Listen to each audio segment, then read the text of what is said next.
Shivanagi Bandhano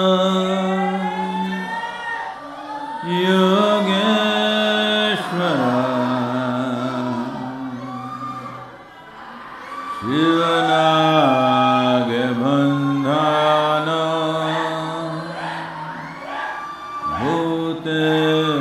Bhuteshwara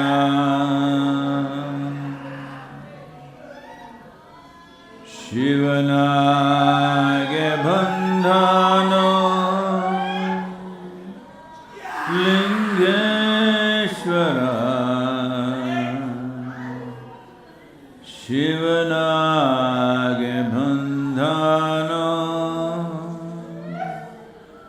Jagadishwara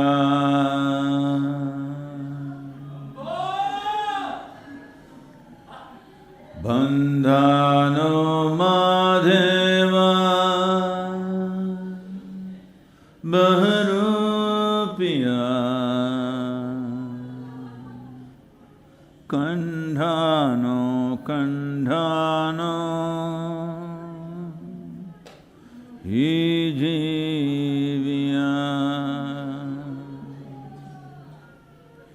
Kandhano Kandhano Ijiviya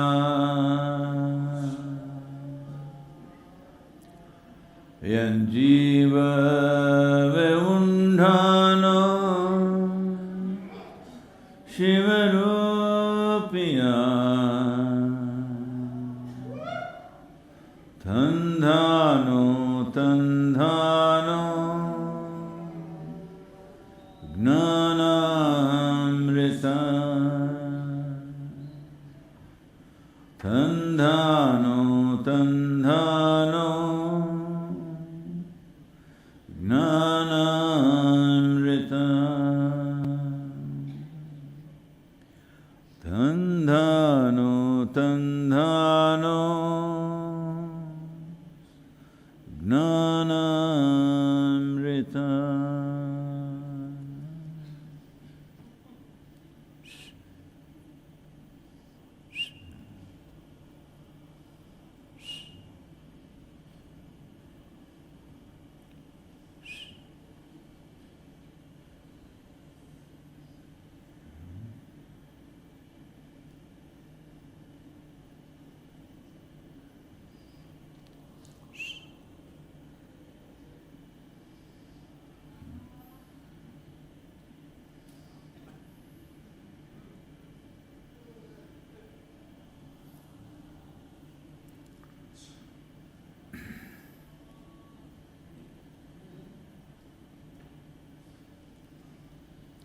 Is it, in this packed hall, is it possible to sit in such a way you're not touching anybody else? Some of you can hang from the ceiling.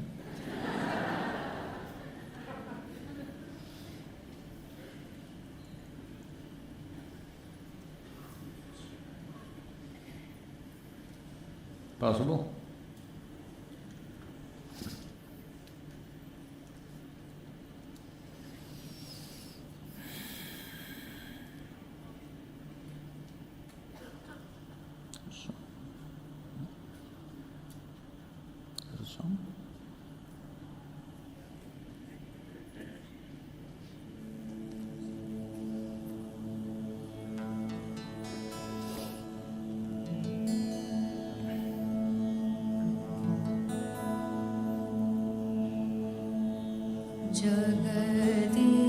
Jagadisha Sudhisha Bhavesha Vibhu Jagadisha Sudhisha Bhavesha Vibhu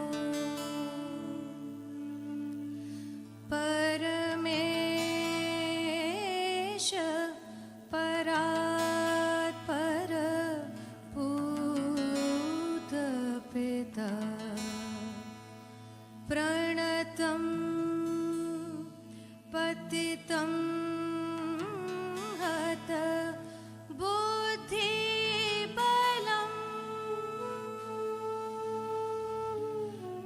प्रणतं पतितं हत बुद्धिबलं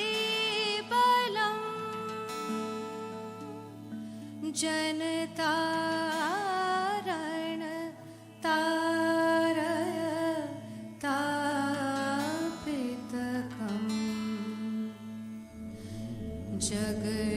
जगदीश सुधीश भवेश विभो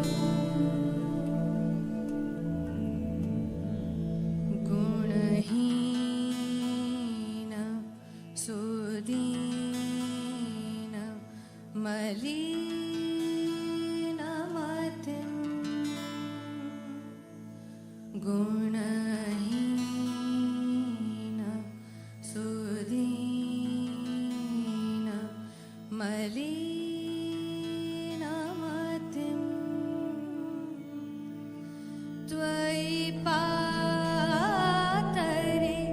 दातरि चापरतिं तमसा रजसावृत वृत्तिमिमं तमसा रजसावृत वृत्तिमिमं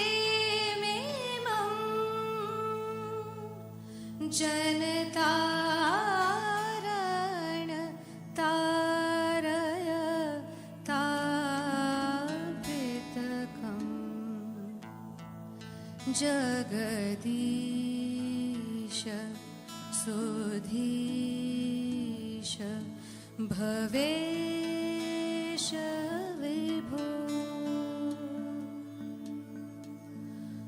मम जीवन mean मिमं पतितं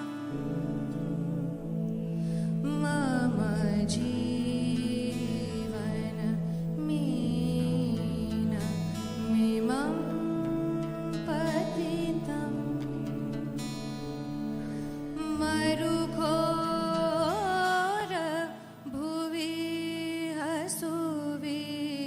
हसुविहमहो करुणाब्धि चलोर्मृजला नयनं करुणाब्धि चलोर्मृजला नयनं जनतारण तारय तापितकम् जगदीश सुधीश भवेश विभो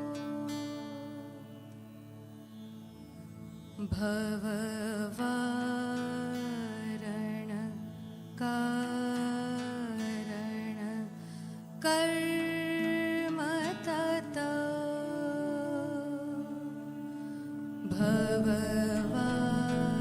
भववारण कारण कर्म तत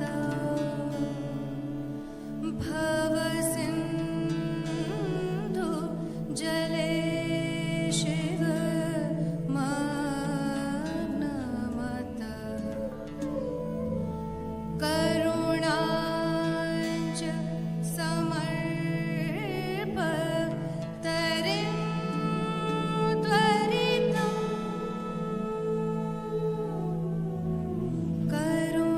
करुणाञ्च समर्प तरिं त्वरितं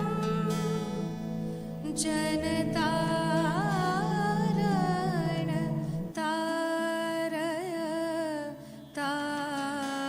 तापितकम् जगदीश सुधीश भवेश विभो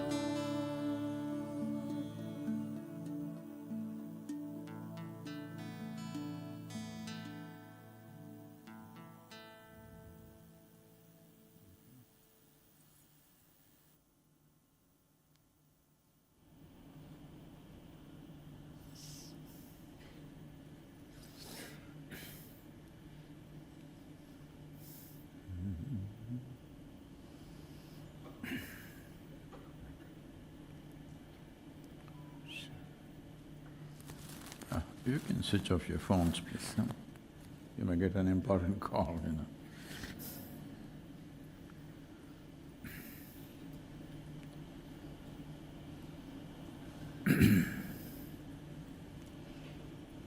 Well, just about the time, 40 years ago, it's 40 years.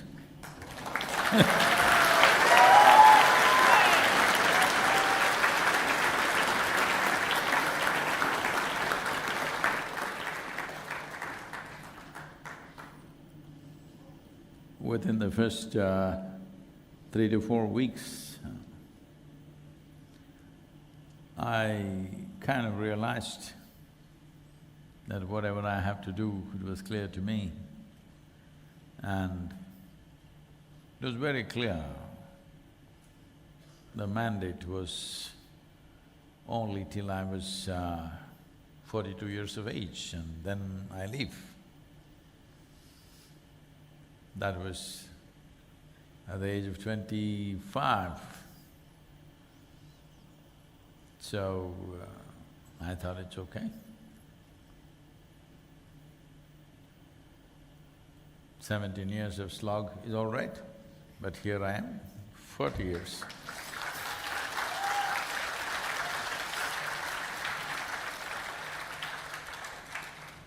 So, to do whatever we've been doing, most of it that I do is not what you see in the videos, or most of that I do is not something that's anywhere reported. For making those things happen, many incredible people have been around me, giving their lives.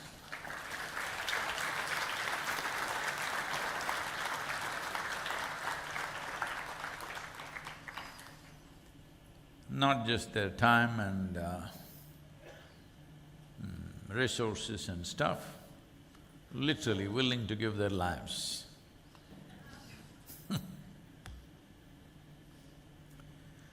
But when these things were happening,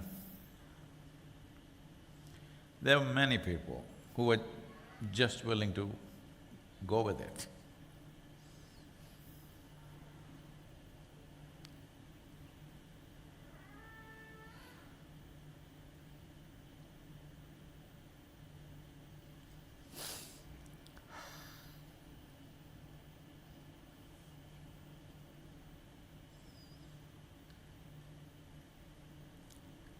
So, the sheer intensity of life, where the border between what is being alive and what is being dead is obliterated. People have lived like that around me, where being embodied or disembodied made no difference, because they were anyway on fire. So much on fire, even being alive and breathing and being cremated wouldn't make a difference. So much on fire. Well, it's incredible but not easy. Fantastic, but not fun. I hope you understand the difference, because everywhere people keep saying, I want to have fun, I want to have fun. So I say, you're still children. Hello? Little children want to have fun. If you're grown up, you want your life to be fantastic. Fun anybody can have. You can light a firecracker and run around, or you can eat or drink or laugh with your friends and have fun. Nothing wrong. Nothing wrong with anything with life. It's just that it's bloody brief. If you don't light it up, it's gone. Either it got lit up and left or it anyway left. This is all the choice. If there was a choice, if I don't light up, I can perpetuate, I wouldn't argue with you. But whether you light up or you're a dud, anyway you're going. Hello? Today that sannyasi from the Manikarnik ashram which is there, he's inviting me. I said, "What, are you booking me up for tonight?" He said, "No, Sadhguru." I said, no, but you must come." "That's okay, but is this my day?" "I don't think so."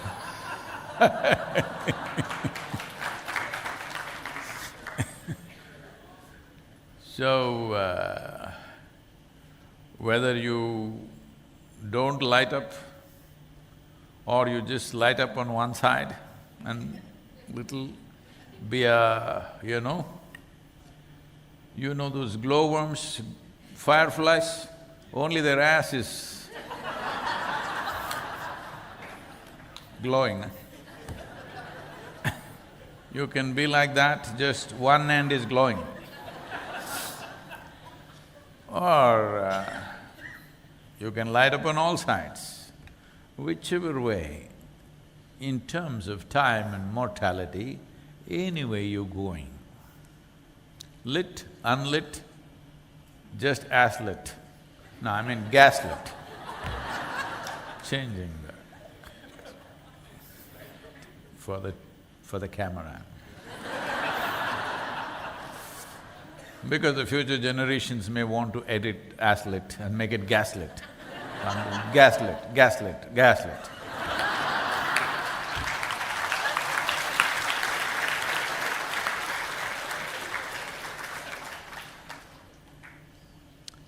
But whether you light up, you don't light up, anyway it's going away.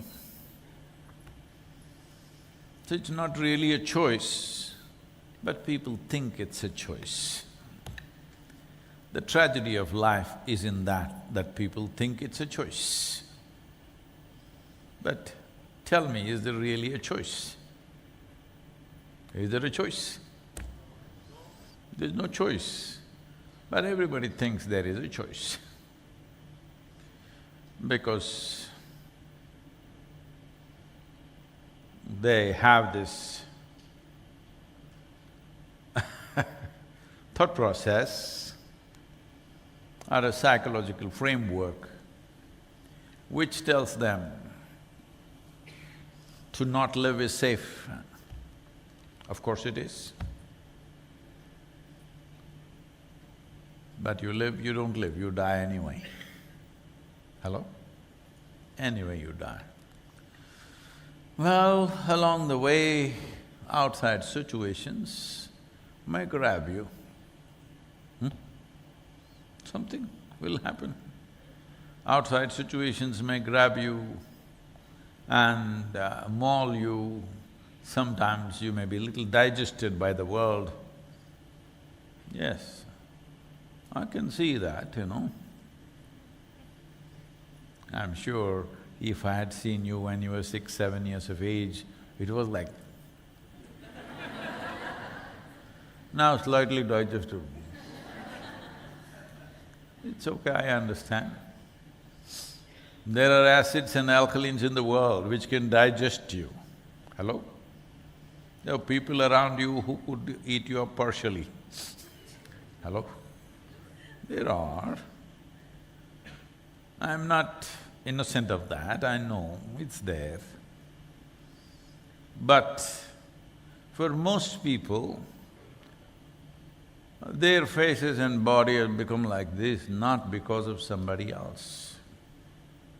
It's their own doing, their own acid, eating them up all the time. So, being in Kashi, what it means is, you know what the word Kashi means, all of you. Hello? No. Kashi means a tower of light. A tower of steel would be good, You could climb on it.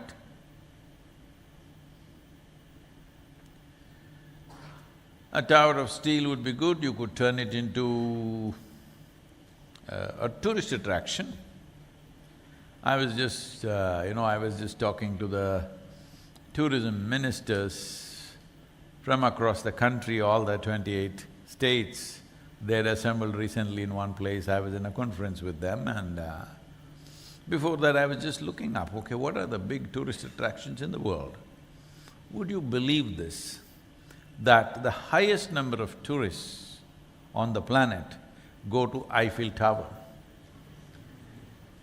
Tower of steel. And every time I have looked at it, I thought this is a engineering monstrosity.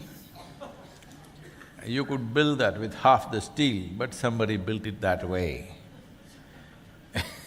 It's like the Studebaker. You know what Studebaker? You know the cars? Hello? You not seen a Studebaker? Studebaker? You have it in Belarus? You don't have. In Hyderabad people must know, they're still using it for their weddings. They cut off the tops, of course, but it has wings and everything. You could have made it into a battleship. There is enough metal to make a ship out of it, but they made a car out of it. You don't call that engineering, you don't call that technology, okay? Because anybody can build that. The whole thing about engineering is, with minimum you did the maximum, then it's engineering. Hello? So Eiffel Tower draws the highest number of people on the planet as a single tourist entity. I thought, oh, not even Mount Everest, Eiffel Tower. This is incredible, this shows where people are, all right?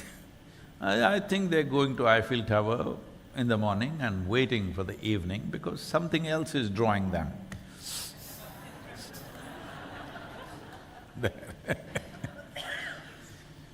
So, maybe it's a misrepresentation of stats, but the statistics say Eiffel Tower draws the highest number of people on the planet per year. When I saw that, I thought we should change it. And now we are here in Kashi, a tower of light should draw more people than a tower of steel.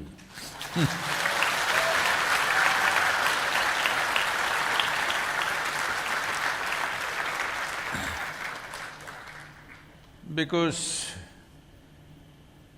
towers are built, various kinds of towers, always kings and, when they conquer a land or when they commemorate their glorious reign, usually glorious reign for them is always a horrendous life for the rest. Normally, anywhere in the world, I'm not trying to comment about any one country, anywhere in the world, whenever a king or an emperor says he had a glorious reign, it means a horrendous life for the rest of the people.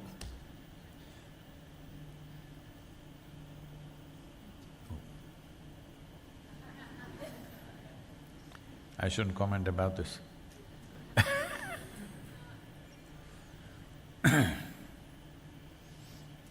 So, this is because we have been taught to celebrate and appreciate dominance, something that stands up like this. This is our idea of strength. If you don't change this, there is no such thing as spiritual process for you. If you always understand, this is strength, then you will not know what it is because you are not using the physical as a platform to stand upon. You're carrying it on your head.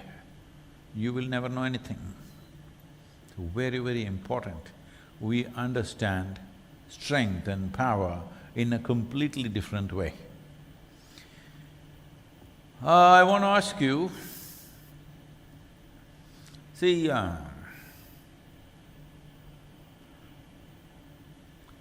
When somebody drops a bomb,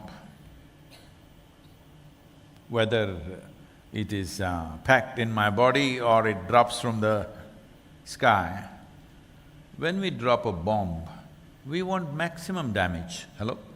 Because we spend money on it. Please understand the economics of it.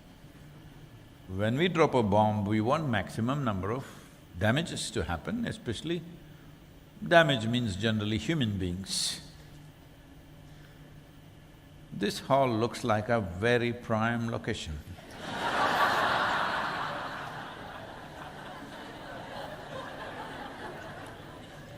Really, maximum impact.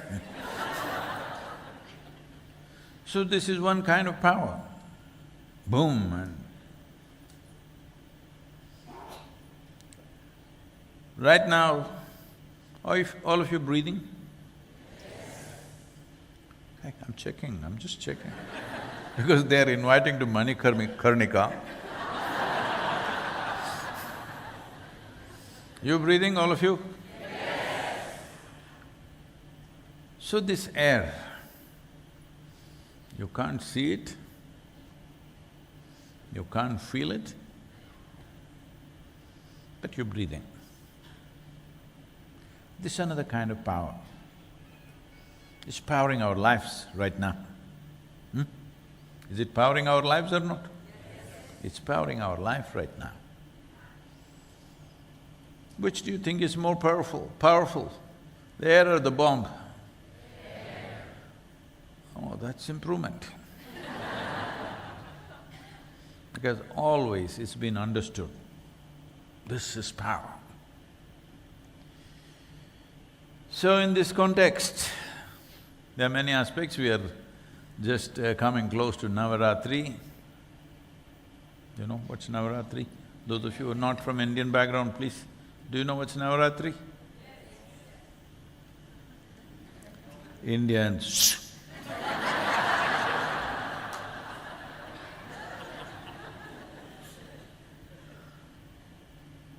Navaratri means 9 days and nights dedicated to the divine feminine. So, what's it, day after tomorrow, is it? 26th? Starting on 26th, 9 days and nights. Different forms of the divine feminine dedicated to that. Still, among various cultures, almost every culture on the planet at one time had divine feminine as their orientation of worship and looking up to. But the only culture which is left on the planet which still looks up to divine feminine is here in India, nowhere else. Bharat is the only place. Hey, what's happening, women? Whoa!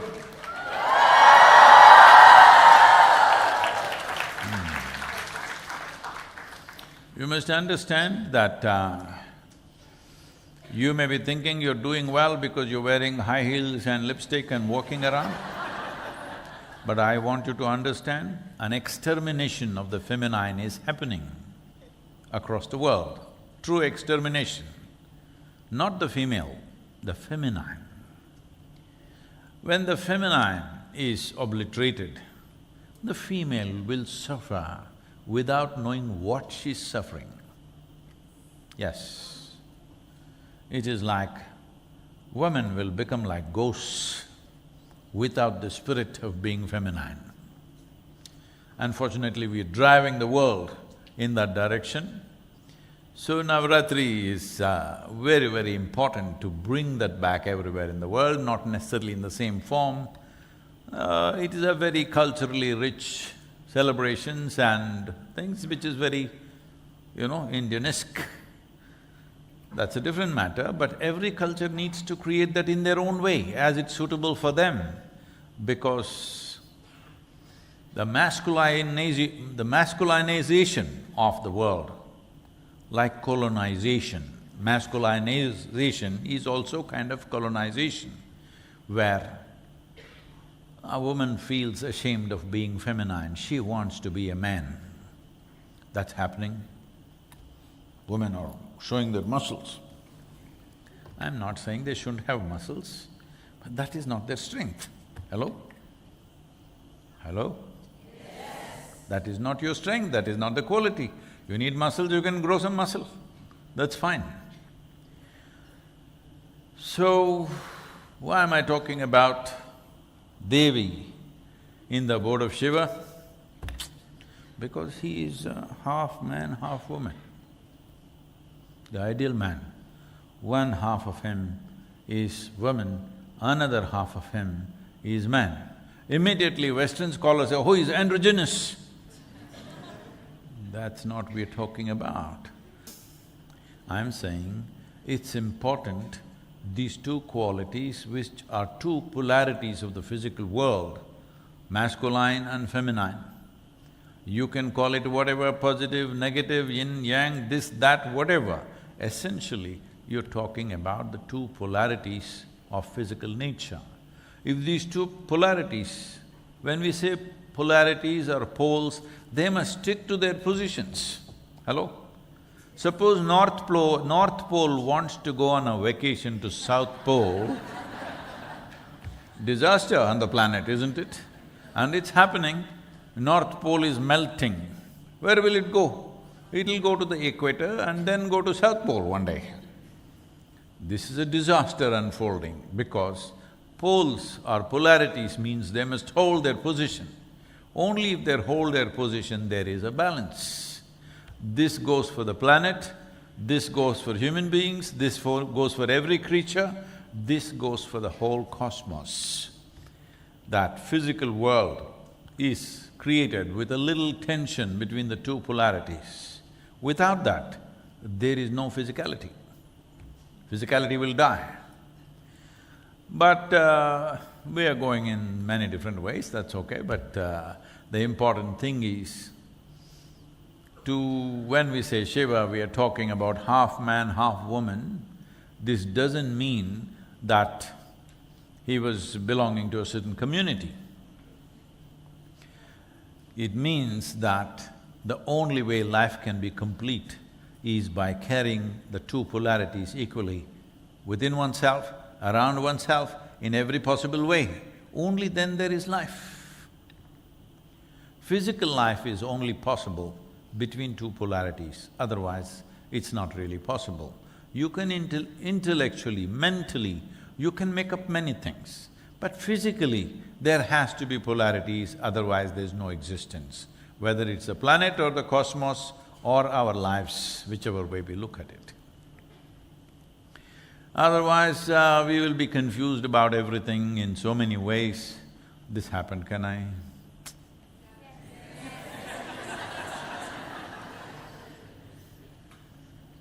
Because ladies are getting all boosted, I thought I'll joke about them a little bit. So, this happened in New Zealand. New Zealand, anybody? I chose a faraway place so that I could joke.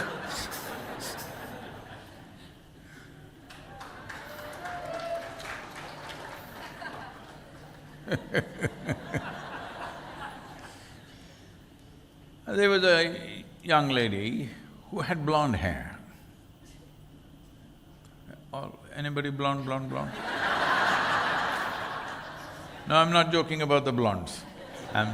She had blonde hair. One day she decided that she will dye her hair jet black. And she did just that. And she was driving on the countryside and then a shepherd was having his whole flock cross the street or the road. And she stopped. And she looked at all the sheep, when they're all together, you've seen that one? When they're all together, they're going. And she looked at that and she was very fascinated and she called the shepherd. He came and he said, see, if I guess how many sheep you have in your flock, can I have one? He laughed and said, by all means, how can you guess? She…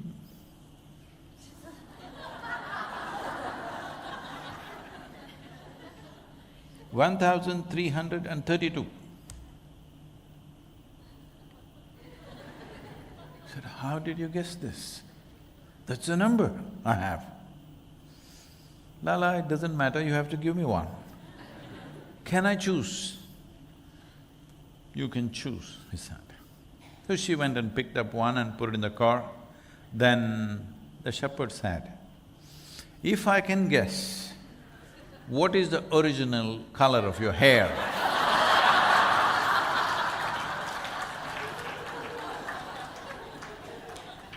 if I can guess what is the original color of your hair, can I have my dog back?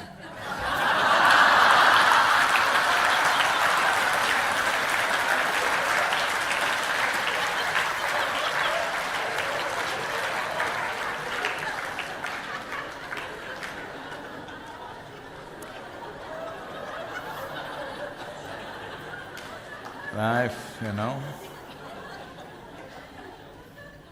I'm just trying to balance the polarities.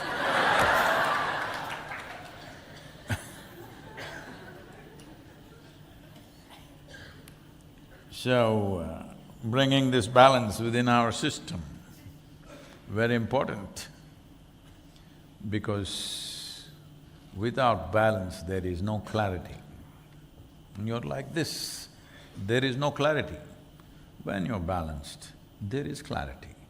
When there is clarity, when you see everything just the way it is, life is a play, whatever. In terms of situations, life can throw whatever it wants. Nobody can decide. Hello? Can you decide what life will throw at you? It can throw anything.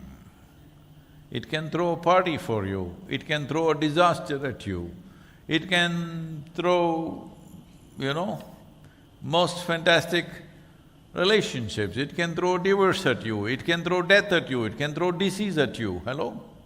It could throw anything at you. But how you hit it depends on how balanced you are and how clearly you see it, hello? This is something most people, generally they're not aware of, not always, but these days, the sports, what do you call this? Sports science, is it? What do you call that? They're approaching every sport scientifically. What is that? Sports science, is it? Huh? Something like that. I think there's another term for that, whatever it is. So now they are looking at everything, but most of the sport is determined by how quickly you can see it. If I can see something a millisecond faster than you, then I will be better at that sport than you are. It's not just the skill, it's not the practice, it's not how much you know about the game. You saw it a couple of milliseconds faster, quicker, earlier than somebody else. It's a world of difference in most of the games. You saw it little later, well, it's gone by you. So, this is true with life also, that how quickly you see it depends on how clearly you're seeing things. We're not talking about just physical vision. In sport, it's physical vision, but with life, it's not just physical vision. Seeing means you see situations a little ahead of somebody and suddenly everything is easy, isn't it? If you see it after it hits you, then it's hard. And most people see it only after it hits them. Most people don't even see it after it hits them, they think something happened. If it hits them, they think God is angry with me. People come and ask me this, Sadhguru, continuously these things are happening in my life, Sadhguru, you think God is angry with me? I thought generally he's happy with idiots.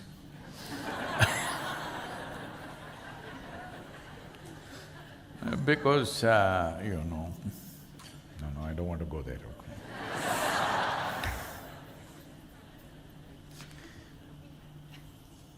We are always busy giving reasons and explanations for everything rather than understanding the more clearly we see life, the better we live. Better or a wonderful or a beautiful life means what? Better life means people think you got a lottery and you found the man who just listens to you.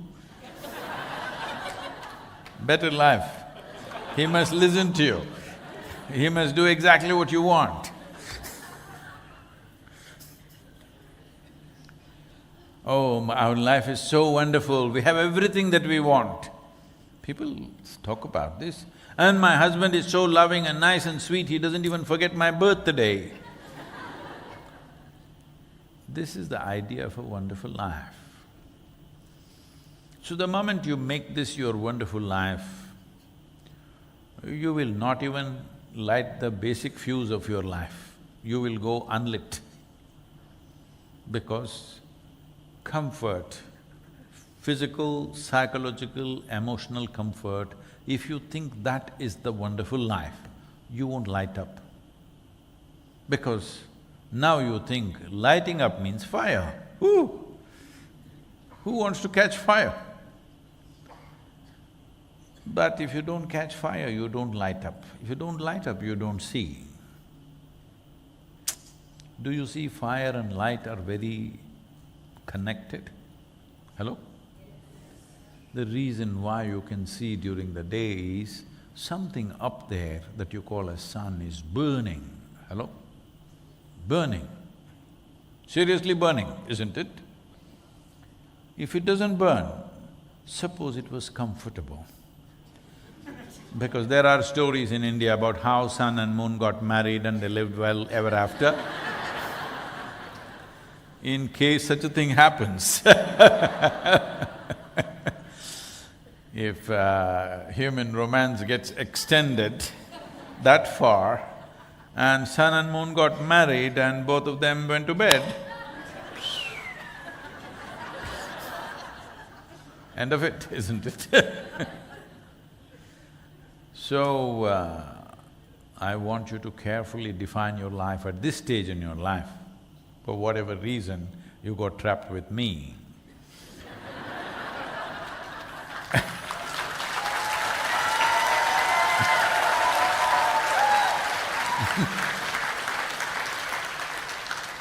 At this stage in your life, you must redefine what is a wonderful life. I will not do that for you, that would be very cruel.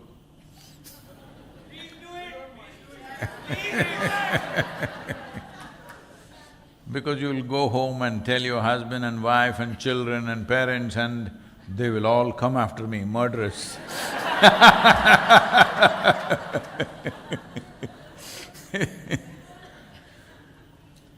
Because a life that is lit and burning bright is a wonderful life for me. But if you're burning that hot and that lit, you can see through everything around you. If you see through everybody around you, you cannot be in many things that you are in right now. Hello? Certain sweet nothings are needed, hello? Which don't mean a damn thing, but it's sweet. Needed, isn't it? Hello? Because still life is being dominated by body, thought, emotion. When your life is still being dominated by physicality, psychological nature and the emotion or the juicy part of psychology, then certain lies are needed, otherwise how can you live? Come on, tell me, be honest about it, hello? If everything is chuk chuk chuk, you can't live there, isn't it? You need little… I'm not saying it's wrong, it's just it's fine, but it's limited. how long do you do limited things in your life? Whether you want to do it till the moment you reach your deathbed, or you want to do it till you're 30, or you want to do it till you're 40 or 50 or 60 or 160, is a choice that you should make. It's not for me to tell you when.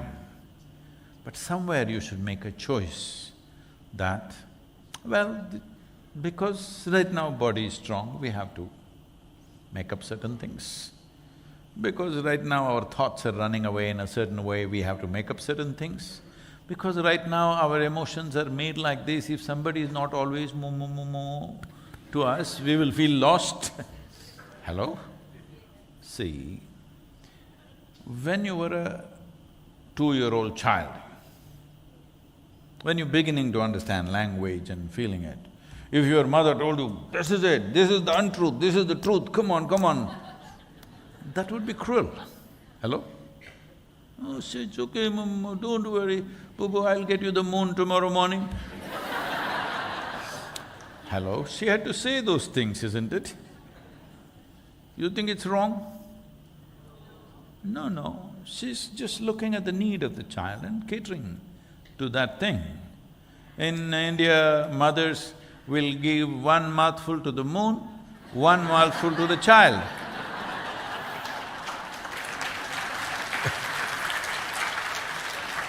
It is absolutely wonderful that a child believes that the moon is eating with me and both of them eating, and he's happy and he eats.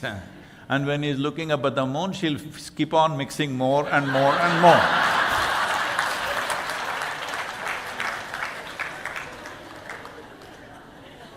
So, I'm not trying to obliterate all the simple beauty of life, it's needed. But how long do you want to be fed like this? That you must decide, depending on what is your lifespan, okay? Suppose there are some of you who have 10,000 years, 100,000 years, I don't know. How old are you? Yeah. Don't say that.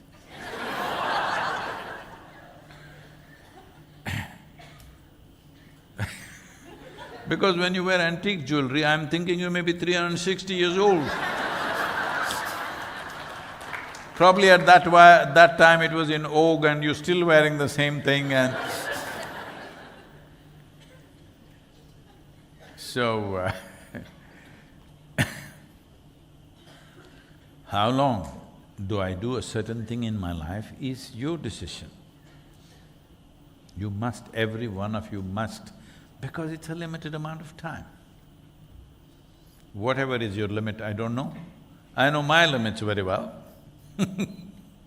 Your limits you must fathom and see what is the time limit you have and when should you shift your definition of what is a wonderful life. You can't be holding the same definition that you made up when you were 16 years of age. Hello? Hello? Because at 16, your intelligence was hijacked by your hormones and you were… suddenly everything was looking different, you couldn't make out what is what. Hello? Yes or no? See, you were 10, 11, you looked at everybody looked the same. Suddenly you're 14, 15, suddenly every bump on the body is looking like a cosmos by itself. Hello? Yes or no? So, how long do you take to come out of that and look at life the way it is? How long? And then after that part starts fading a little bit, then other things in the world of you wanting to look bigger than somebody else, richer than somebody else, you want your car longer than somebody else, you want your house bigger than somebody else. When will you grow out of those things and look at life for what it is? Because whatever you gather, including your body, can only facilitate certain things socially in terms of survival. It will never ever enhance your life. Life will not get enhanced. life will not get enhanced with any kind of accumulation. Your accumulations and the life process are two different things. You can enhance your social status, your thing on the whatever, like I think that I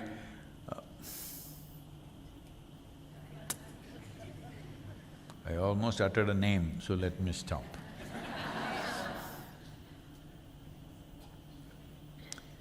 So, am I the richest man in the world? Am I the biggest man in the world? Are my muscles bigger than yours? My house is bigger than yours, my thing is bigger than yours, this, that, whatever nonsense. How long will these things matter to you? When will you become absolutely life-oriented, not being something other than others? This is an inflection point you must determine. If you're not ready right now, you must at least say, maybe in the next 2 years I'll be there, 3 years I'll be there, or 130 years later I will be there. Whatever is your span, I don't even want to decide your lifespan. Who knows? Who knows? Who knows what kind of a freak you are? You may live more than a human being. I will not even take a call on that, but you must decide where is the inflection point for me from being lost in my physicality, in my psychological structures, in my emotions and my social stuff. When will I really become life-oriented? This is something you must take a call. When am I ready for that? Generally, there is a there is a kind of a culture that you turn spiritual when you can't do anything else properly. When you get so old, when you can't stand up or sit down or walk straight, then you must become spiritual because the body is giving up. Well, if you cannot even sit or stand properly, that means you have become in many ways disabled, all right? Tell me, when you're disabled, is it the best time to climb the peaks of your consciousness? Or when you're still enabled, you should do it? Because even if you're willing, what's around you may not cooperate. Because when you're disabled, you may badly need something, a walking stick or a helper or something. Somebody needs to take care of you. At that time, where is… See, once body is giving you trouble, it will become the sole focus of your life, yes or no? Why being healthy is important is so that you can keep the body aside, not to glorify the body, but you can keep it aside, not be bothered about it, because it's well, everything is working. What is there to do about it? If it's… the moment it's ill, your whole focus will be about it. I can do this to you right now. Suppose we just take a small pin and put it into you, all right? Now we will talk about the glories of Shiva.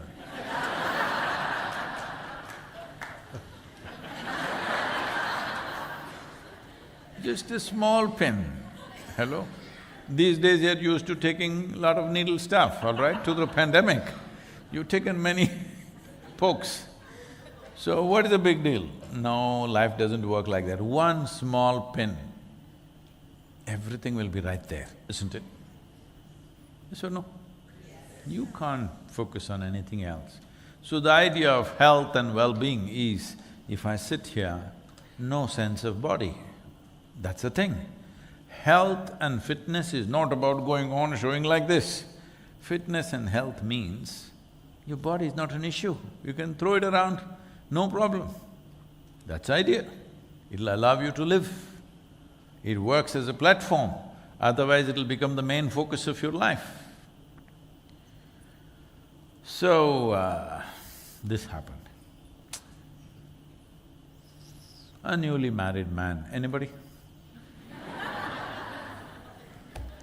No, because when I say New Zealand, somebody stood up, so I thought, there may be a newly married man.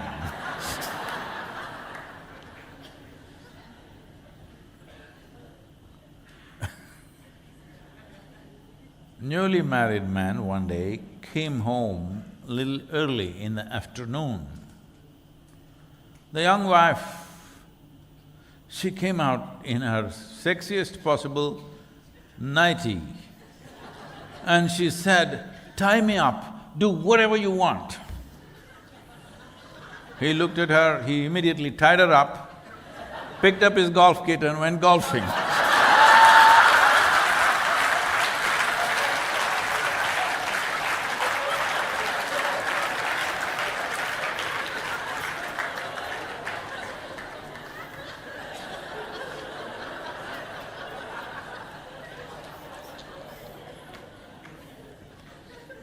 See, anytime it'll change, you know. The focus will shift in life. So before everybody around you shifts, you better shift. Hello? Either we learn to celebrate something or to abuse something. It's not needed. The important thing is to look at everything for what it is, what it can do, what it cannot do.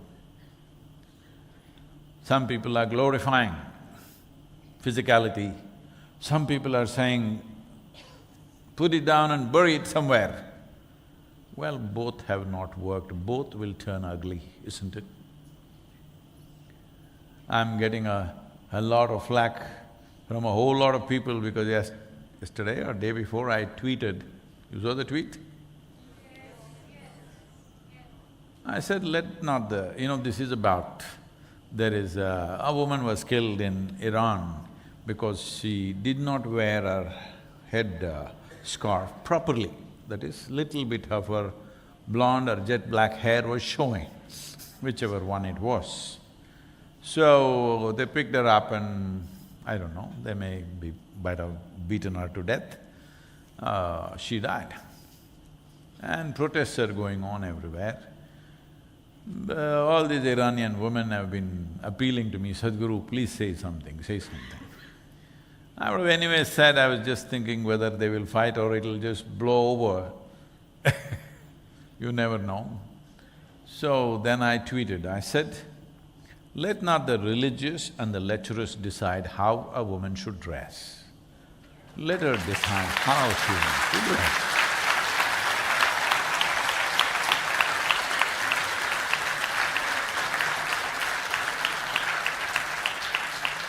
One set of people are seeing how every millimeter of her body should be covered.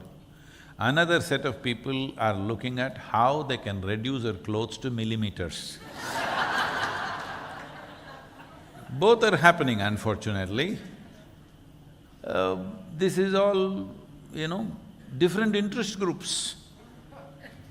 Different interest groups. Why can't women have enough sense to decide by themselves what is appropriate for them, how they should dress? Hello?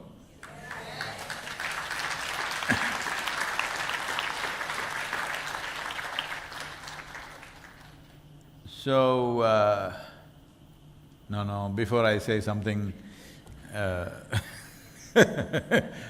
which is too controversial, please say it.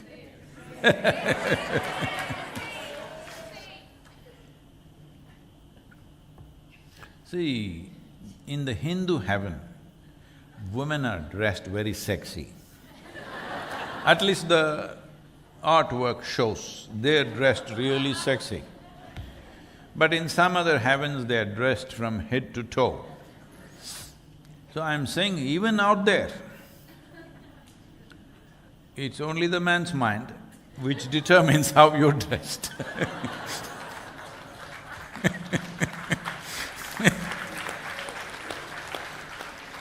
So, this is why it is important to bring a balance between masculine and feminine, not between male and female, between masculine and feminine, so that we understand these are just two parts of life which needs to function in a certain way without friction. Right now we are looking at male and female or masculine and feminine as if they're two separate species and always they're at conflict, we have to do conflict resolution, we must do counseling. Why? Well, it is naturally there is a certain level of attraction, so people are coming together. After that, what is the mess? After that, the mess is you have unrealistic expectations of the other all the time. Don't nod your head, ma, from both sides I'm saying.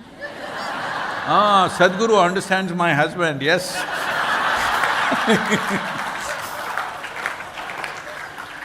From both ends.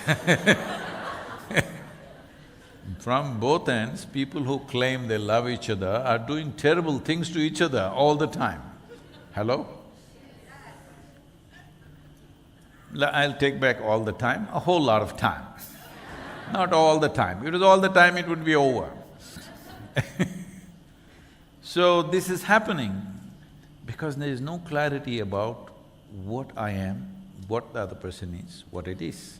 It is not only in male-female relationship, among human beings, as individual people, as communities, as societies, as nations, as race, as religion or whatever nonsense. In whichever way you have broken humanity into a million different pieces, nobody seems to have the necessary clarity to see what is the other group or other person. Simply going on with our own stuff. And this is not the question of…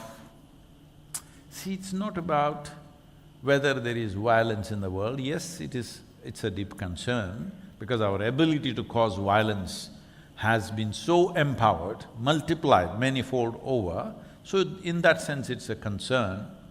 Or even if you are using a stick or a stone or a sword, it's still a concern because it hurts somebody. But more important than that is how much life is gone, how much human potential and life potential is just wasted and squandered thinking about how I can do this or that to somebody else, whether it's love or war, both. It's about doing something to somebody. This is just taking away human potential and possibilities. Well, at different stages in life, different requirements are there, we are not against it, it's perfectly fine. But we are perpetuating certain things because we have not found anything else better. Ladies, it's okay, I can say something? You won't get all the women of the world against me. See, I've seen in the airports especially, maybe because they're traveling alone, I don't know, there are women carrying this sized teddy bears. They don't have a child with them.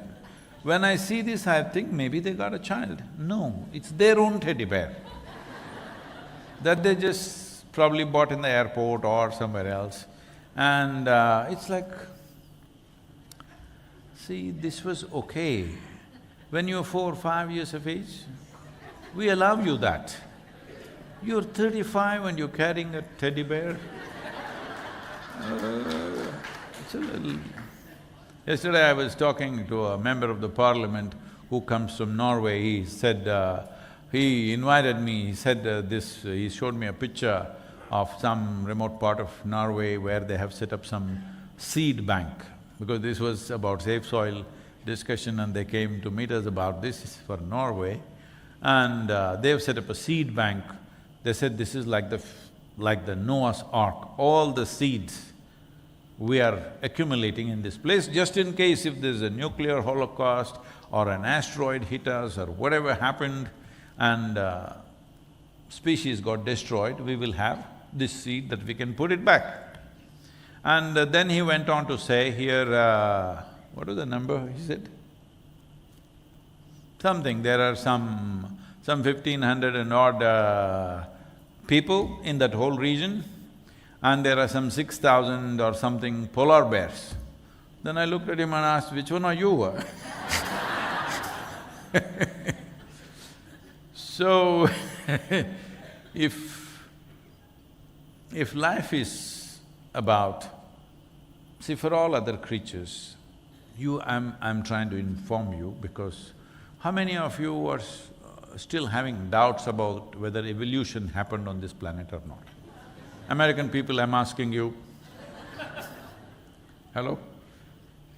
Lindsay, you're creation or evolution? Still evolving or… No, well, most of you may not understand this, still there is a debate in America whether the world was created in 7 days, 6 days, or it happened over millions of years. There is still a serious debate going on. Still certain schools are still teaching that it all happened in 6 days. Okay? So that's why I checked in case there are any creation theory people. So, I'm saying all of you have been through that phase where your life was just about eating and breeding and, getting old and dying, one day sleeping. When you were a polar bear, you were sleeping 6 months a year. It was okay. Hello? When you were a polar bear, it was all right, you slept for 4 to 6 months, it was okay. All you did was eat well and breed, it was okay. Now I'm just reminding you, you have evolved, it's been a long time. It's time to look and explore at the human possibilities. Hello? We still have a little bit of animal in us. Nothing wrong because that is the nature of life, that's how we've happened. Because it didn't happen in 6 days. It happened slowly, so still some parts of animal is there in us. But we have been given enough brain and enough consciousness, enough awareness to sit here and think through whatever we have. Hello? Yes or no? If you're willing, you can actually… It's not like somebody has more brain than you. Yes, for certain things it's true, but for enhancing the life quality, all of us have the intelligence to do it. It's just that because we already have a definition of what is a wonderful life, which was formed when you were 14 and flush with… Hello? You were simply flushing for nothing. These definitions were formed at that time and they are still being carried instead of redefining. Many of you have… life has forced you to redefine. That's not the way. You must sit down and redefine according to your intelligence and capability. Hello? Yes or no? Yes. You must sit down according to your present level of intelligence, wisdom that you have. You must redefine what is a wonderful life. If you do not change the definition, well, we will fall into the same thing, 2 days we will do this and that. When we get excited, we come to Kashi and then fall back into the same thing. If you do not know this, in this country, people came to Kashi towards the end of their life and they never went back. You know this? You? Oh, Sadhguru, tomorrow I'm flying back. It's okay, but I'm saying in some way, it doesn't matter, you can go back to wherever you're going, but you shouldn't go away from a tower of light, isn't it? Hello? You can go away from the city, that's okay, but you shouldn't move away from light, because moving away from light means moving away from clarity. Moving away from being able to see, that's what it means. So you don't move away from Kashi, because Kashi is not a town, Kashi is not a temple, Kashi is an aspiration. Either it is found conscious aspiration or unconsciously you're aspiring. But every human being is aspiring in some way to become a tower of light, isn't it? Knowingly or unknowingly, everybody is aspiring to become a Kashi. So, here we are. I'll allow you a few questions before we… But what time did you eat? Huh? I know, 1:30, but how much and when will you be somewhat hungry? I'm waiting for that moment. We'll go through some questions and then we will see. It's 5:15.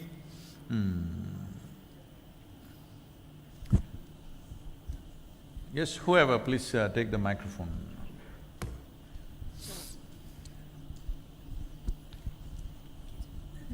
Namaskaram, Sadhguru. Where are you? Yep. Yeah. I'm Meera from Little, Goa. if you can hold it this way, yeah. Can you hear me? Yeah.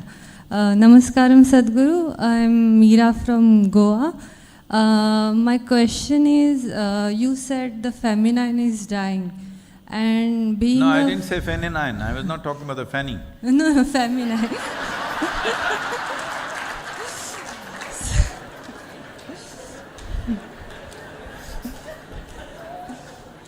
I meant feminine, MM. Sorry. My question is, what do you exactly mean by feminine? Because feminism is defined in so many ways outside that I'm, as a woman, confused. Like, what exactly is feminine now?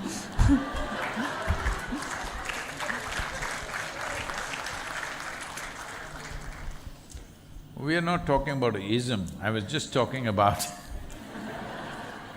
a certain aspect of creation which we are a part of. The way life has formed itself. Is it true? It has happened? That's good That's good to know. So you're a natural birth for your mother. You know how this happens, all right? So without a masculine and feminine, you wouldn't be born, yes? Without these two polarities, would you be born? Unless you're a very unnatural birth? Hello? Natural birth means it happened that way. So now you can either glorify it or you can make it filthy. It's your choice, but both are not good. This is how life happens. It's neither glorious nor filthy. That's how it is. Now, among one set of people, they do glorification of this. Another set of people see it as a sin and make it filthy. These are two tactics to control you, two strategies to keep you in control. Let me not go into the detail of this because this is not the time for that. But glorification and making it filthy are not two different things, it's the same trick. It's the same trick. Some people openly want to attract you towards something, some people want you to be attracted to the forbidden fruit. Both ways, queue will form. That's all that'll happen. So this is the same thing, two levels of marketing. Okay? If there was no marketing, people would go according to their inclinations. Everybody does not have the same level of need, everybody does not have the same level of drive to every aspect of life. Different people have different levels of drive, accordingly they would arrange themselves. But if everybody arranges their life according to their own inclinations, how the hell will we control them?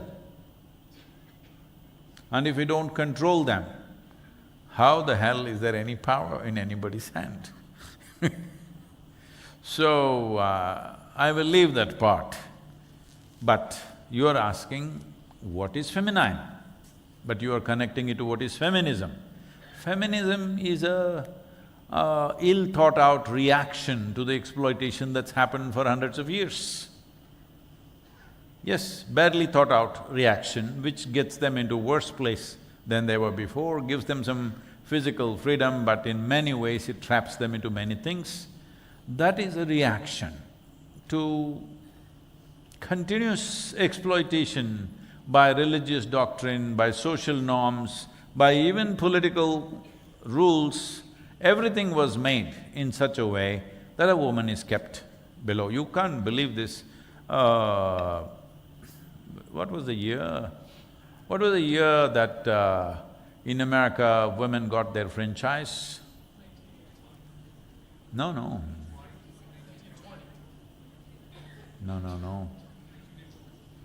When was it?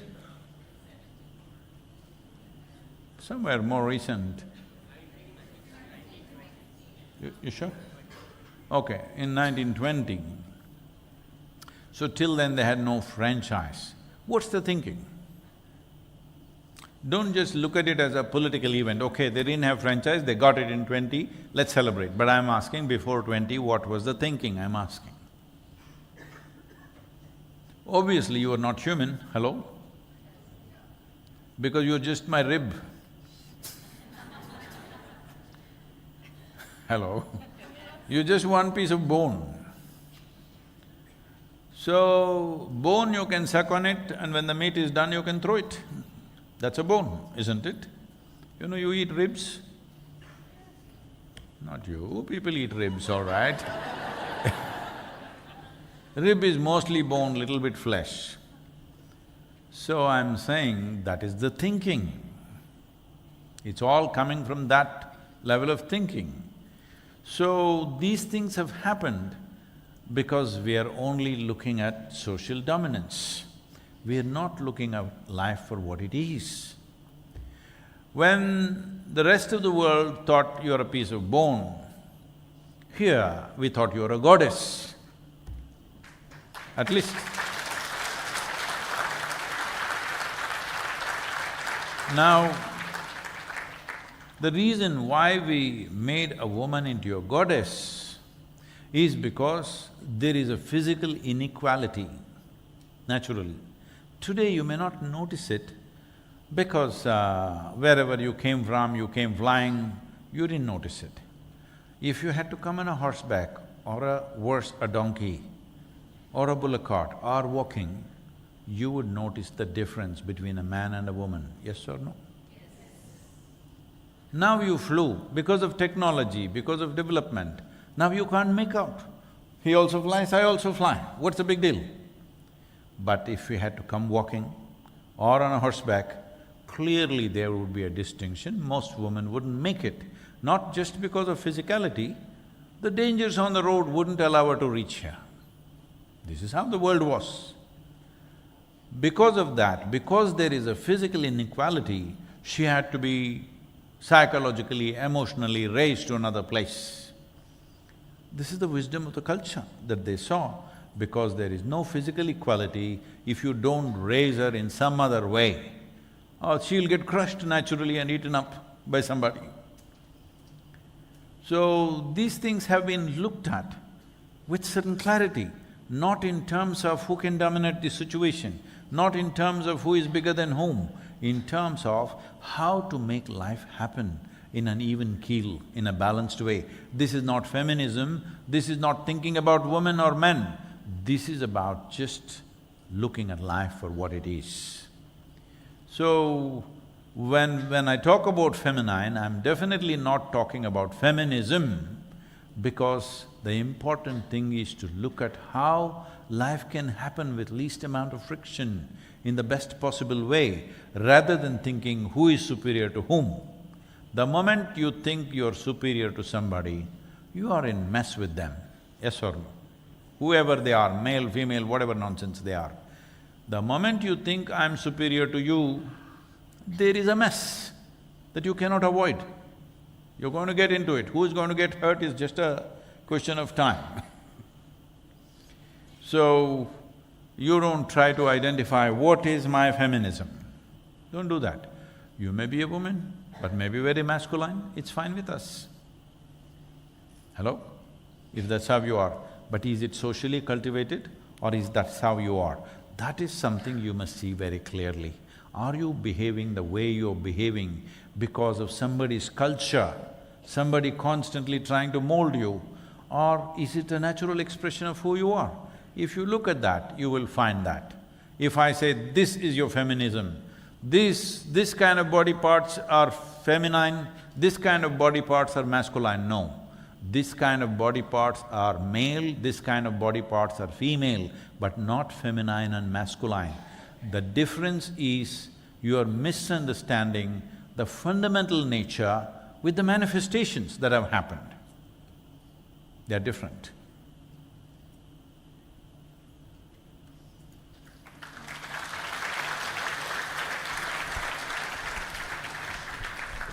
Hey, the men are desperately raising their hands for chants. What are you doing? Okay. Namaskaram. I think it's been taken seriously about being a goddess. Namaskaram, Sadhguru. I lost my mom I lost my mom 1 month back. I'm going to say it, okay? So it was sudden, and all my spiritual learning, everything that I did, nothing is working. It's not working. No. The death book I read, everything, Sadhguru, I did, nothing is working. I cannot cope, Sadhguru. Please help.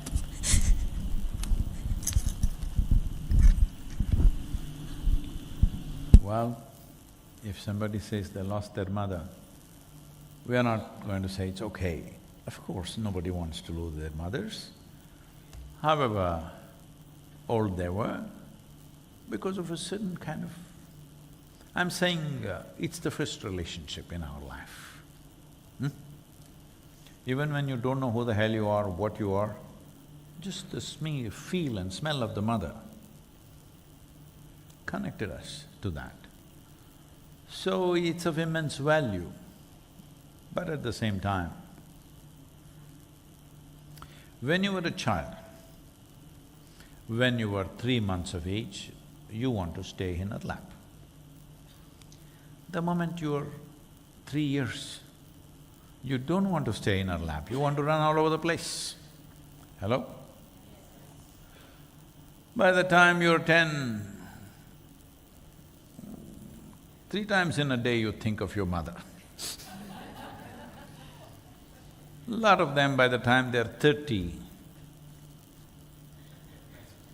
once in 3 days maybe. Depends if they are living a good life or a bad life. If they're living badly, they think of their mothers all the time. If they're living very well, so, can I say a joke? It's okay. Hello?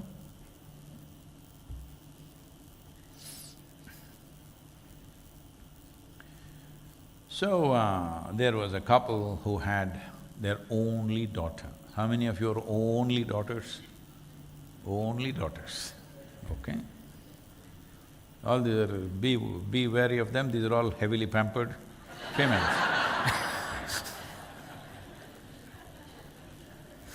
Only daughter means heavily pampered females. So, and then after all this, you know, parents, especially fathers, never think there's a single man on the planet who's fit for their daughter. Hello? So after so much searching and all kinds of filters, they put them through to astrological filter, to social filter, financial filter, filter. At the end of it, a man won't exist.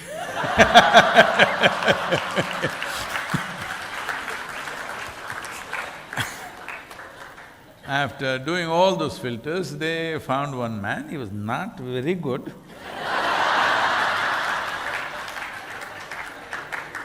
But the girl said, no, I'm going to marry this guy because These filters may go on till I'm 80. So they got married and they went on a honeymoon. They went away to Caribbean island. Of course, there are fine beaches, but that's another matter. Then they went on honeymoon and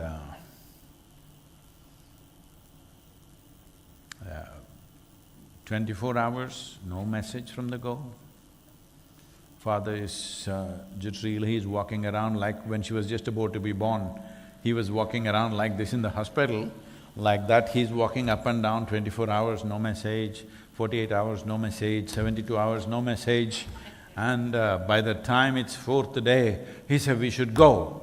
We should go to Caribbean islands and see what the hell is happening, what is happening. Our girl, she's with that horrible man, she's gone and… Mother was happy in the kitchen doing her stuff and she said, "Just John, don't worry, just relax, what's it?" I would be worried if she was sending messages every day.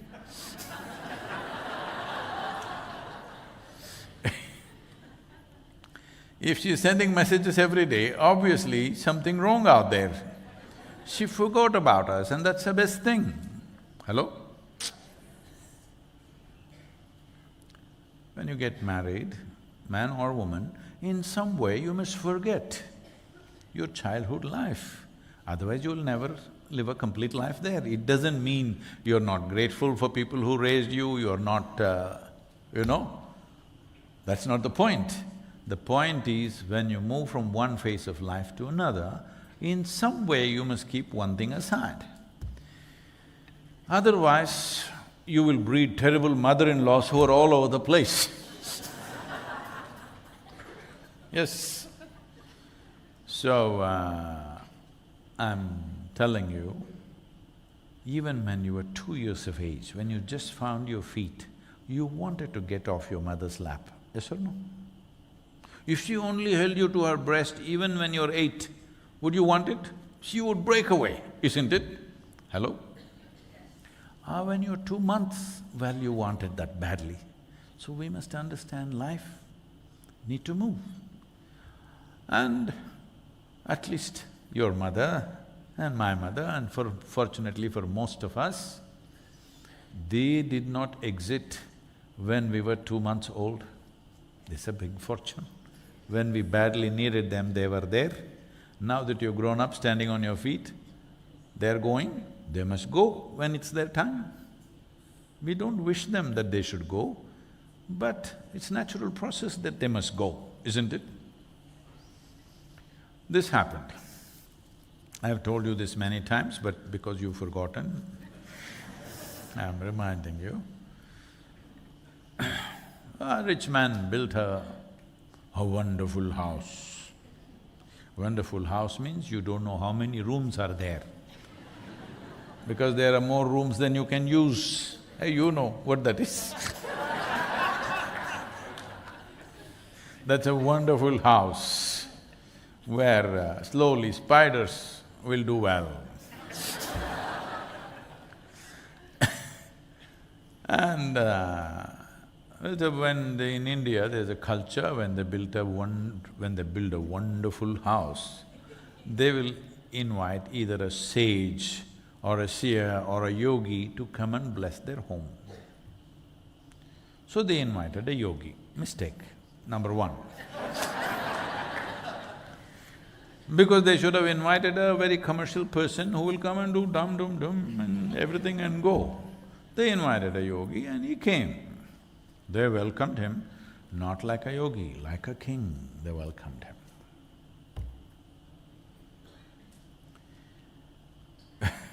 You see how people are trying to welcome me, I thought you heard. Like that, because when you do welcomes like that, some people will start believing they are a king. Not me, I have no such issues.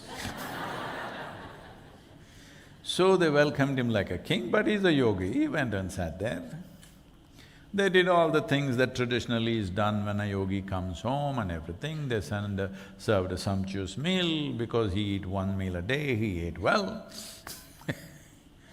And then the time to leave has come, that is the time when the couple come for a blessing, husband and wife. If you have not seen, especially if they're a Tamil couple, others have forgotten. How many Tamil people? Oh. If you see Tamil couple coming for a blessing even with me, they will come and generally men don't know which is which. Or normally women are confused about right and left. But with this one thing you will see, they know very well which is right and left, which is the left side of their husband, which is the right side of their husband. They know this very well, Tamil women. Others have slowly forgotten. So they will come like this, if the husband is this side and she'll immediately adjust the direction.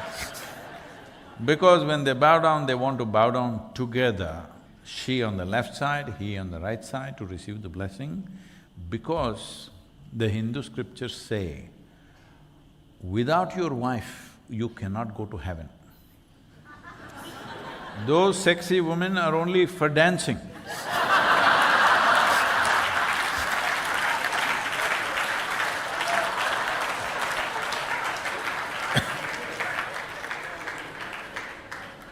But without your ardhangi, as it is called, ardhangi means she's one half of you, without her, they didn't say it's better. She's half, they said. You are thinking you're better. That's a sad story. If you have a husband who is less than you, how to live with him? So, they came for a blessing. Yogi raised his hands and said, first let your father die, then you die, then your children die. Both of them woke up and said, what is this? They looked at each other, what's happening here? Then the man found his voice and said, we treated you like a king, we welcomed you, we served you food, we did everything. Now you're saying, first my father should die, then I should die, then my children should die. What is this rubbish about? The yogi looked very surprised. Did I say something wrong? Is it nice if you die before your father? Is it nice? No. Is it nice if your children die before you? That's something we don't want to see, isn't it? Your father dies or your mother dies, then you die, then your children die. Everything is in natural order of life. This is how life should happen. Hello? Now about your mother dying, maybe she could have lived for another 20 years, that's your thing. 20 is enough or 100? But after 20, would you let her go joyfully? No. You would anyway make a mess out of it, so it doesn't matter when she leaves. It matters to her life. For you, whether she leaves today or 10 years later, 20 years later, you anyway going to make a mess out of yourself. Well, if she left when you're still a child, that is unfortunate. Because that is a time when you need your mother. But now you're a grown-up adult, when she leaves, matters to her life, but should not matter to your life. Well, are we going to miss her? Yes. Will we cherish her or grieve her is our choice, isn't it? Why is your mother valuable to you? Because in many ways she's been sweet and wonderful to you. If she was horrible to you, it doesn't matter she's mother or grandmother, you will hate her. Yes or no? There are many sweet moments that makes you like this. So your choice is this, will you bring back those sweet moments into your memory and cherish this person who's made you in many ways, at least a part of you is made because of her. If not the whole of you, at least a part of you is because of her. Will you cherish this person? Will she be a source of joy for you? Or will you make it in such a way she is the source of misery in your life? This is your choice. If you want to honor her, she must be the source of joy in your life. If you want to debase her, she must be the source of pain in your life.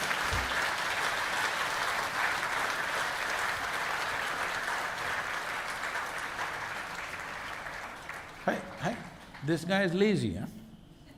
You must go a little deeper and give it to them also.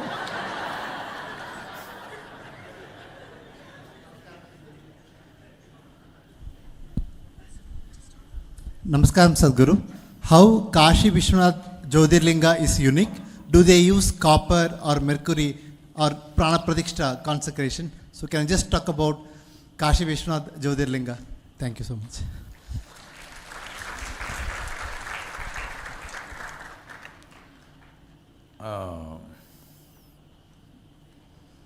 It is… what is the word?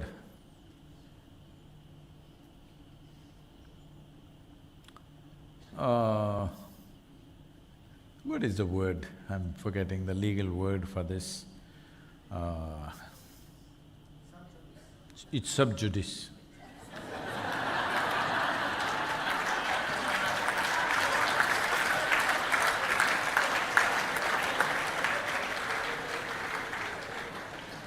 It is sub judice, and that too, today is the hearing in the local court.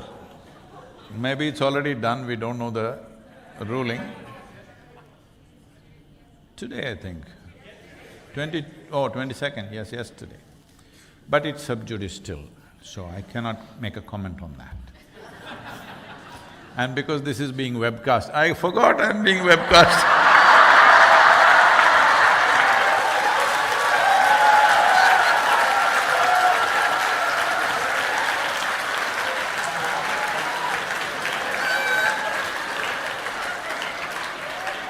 See, this is my problem. I thought I'm just talking to just a hall full of loonies and I can say whatever I want, but it's being on www, the three worlds it's reaching, and I don't know what all they're doing, already taking small pieces of the videos.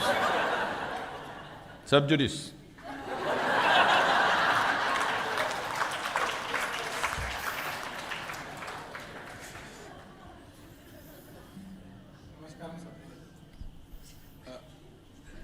Lately, the more I see… No, the microphone works only near the mouth. Though you're speaking from your heart, it doesn't work like that.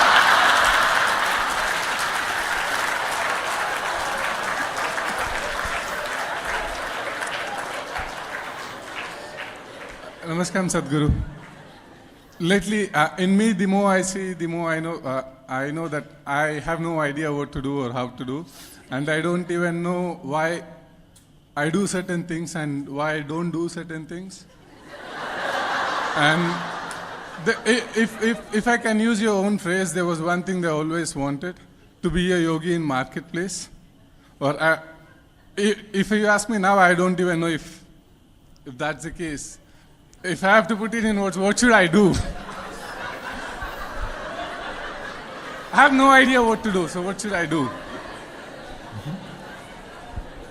First, you must hand over the microphone.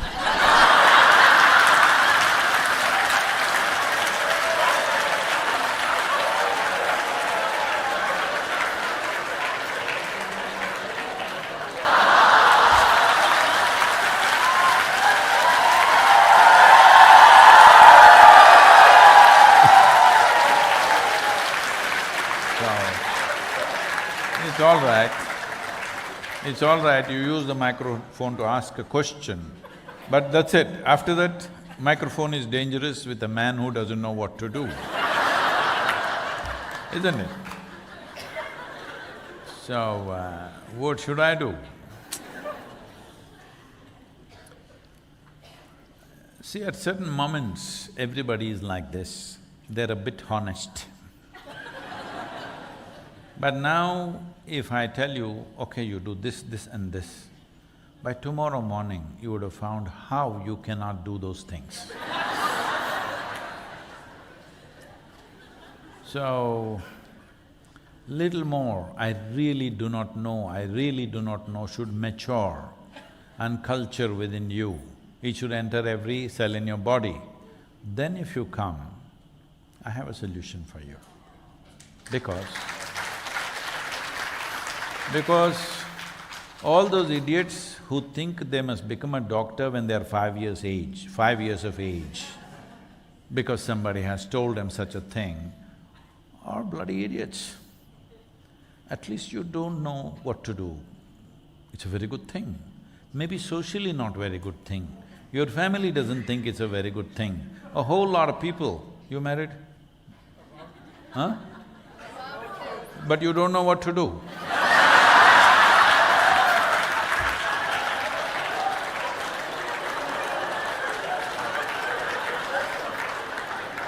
So, she will not like it that you don't know what to do.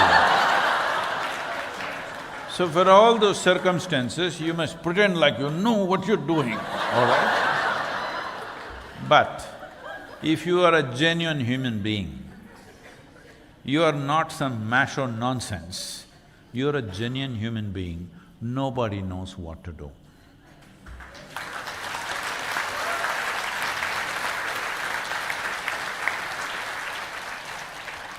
Only when you really know that you don't know what to do with this life, that's when you become a real seeker. You start seeking, what is this about? Oh, by the time you're 12, 13, you know what to do. I want to become an astronaut, I want to become this, I want to become that. This is just social rubbish. If you were a caveman, what would you be thinking? I want to kill this, I want to kill that. Hello? So, nobody really knows what to do, because when you don't know what you are, how do you know what to do? Hello? When you don't know the nature of your existence, how do you know what should be the nature of your action? If you know, you are either a nutcase or a bloody fool. You don't know. That's when you become a seeker. Genuinely, you don't know. Not just saying, I don't know because you're confused right now about something. No, not like that. Today you're confused about something that you wanted to do, it's not working. See, you wanted to do this, yogi in a marketplace business. Either the marketplace collapsed or the yoga collapsed. Now you don't know what to do. No, that's not what I'm talking about. You genuinely don't know what to do with this life, because you don't know. Hello? Because you don't know what it is, first of all. When you don't know what this is, how do you know what to do with this? So if you come to that kind of I do not know, then I have an answer for you, a powerful answer, which is life-transforming answer. But if you're just confused because marketplace is not working for you, you struggle in the marketplace. That's your business, all right? Or you don't know whether you should continue yoga or not, okay, struggle even more. Because when you don't know what it is doing to you, to get up in the morning every day and do it, it's quite a torture. You need some torture probably. But if you genuinely don't know, what do I do with this life? What is this about? If such a question has come, don't kill that question with some silly answer. Deepen the question. When the question becomes very profound, don't worry, I'm there for you. Wherever you are, it doesn't matter where you are. Normally, I leave everybody like that, I don't give assurances, but I'm telling you, if you genuinely come to such a question within you, doesn't matter which part of the world you are, I'm there, right there next to you, 100%.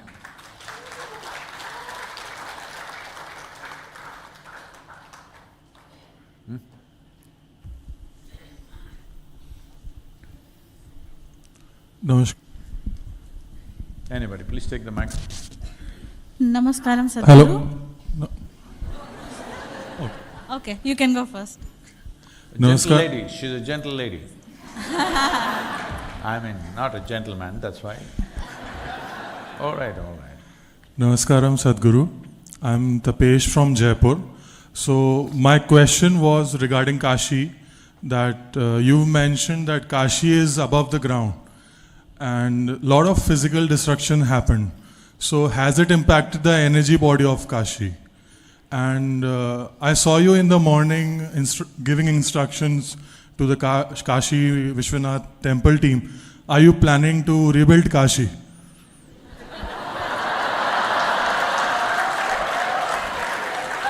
It is sub judice.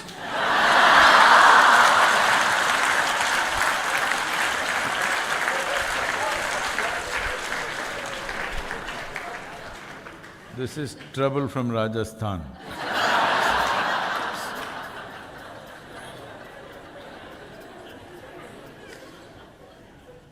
No, we thought there are too many bare walls entering the temple because it was built in a rush for a certain time. And after all, government engineers and architects designed it. It is not the ancient temple that it was. The one that comes from the riverside, from the ghat, is a lot of bare walls. It's looking like a government building. So I thought we will do some metal art work on that. You will see. Because you've got an artist's beard, if you are capable, please come and spend some time. We could look at that. No rebuilding of Kashi because… Well, there was another question to that. See,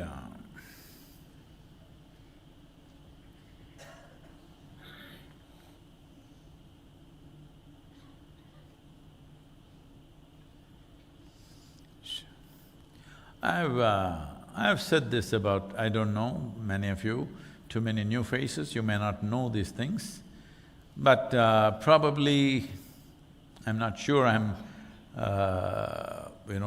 right now, how many of you have this Mystics Musings book?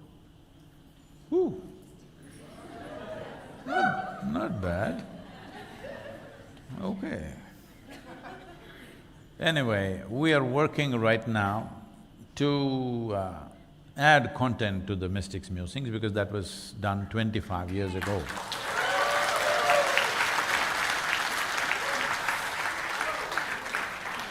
So, normally I can't read what I have written and can't listen to what I have spoken generally. So, for the first time I'm reading because we need to add appropriate material in between and nearly 100% addition is going to happen most probably. The book will become over 1,000 pages.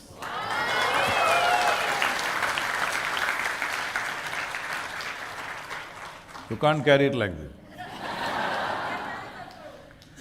this. So, it may take some time, but probably sometime next year it is possible. So, as a part of this, because for the first time I'm reading the book and I'm finding it quite exciting because… Hello? How did you find it? Because this was 25 years ago, I didn't know what I spoke at that time. So, one aspect was about how the dhyana linga that you see today is actually not needed, we could have removed it. Is it there? Yes. Because it was only used as a scaffolding. See, right now, to put this roof up, they would have used a scaffolding. If you came here when the hotel was being constructed, there would be pipes and pipes and pipes holding this concrete block up. Once it became strong enough, they removed that, now it is there.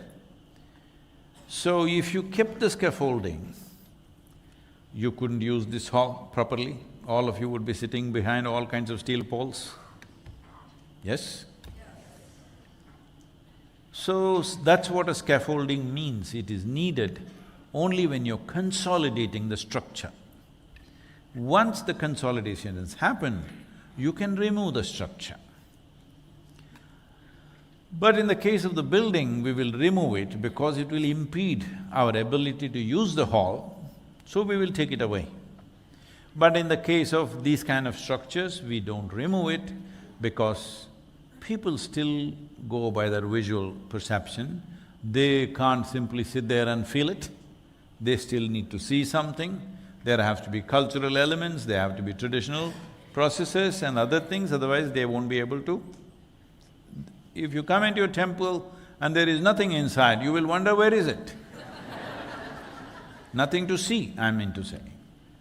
So, we leave the scaffolding so that people can see, because out of these five perceptions that you have, for most normal human beings, when I say normal, I mean to say socially screwed up human beings. Hello?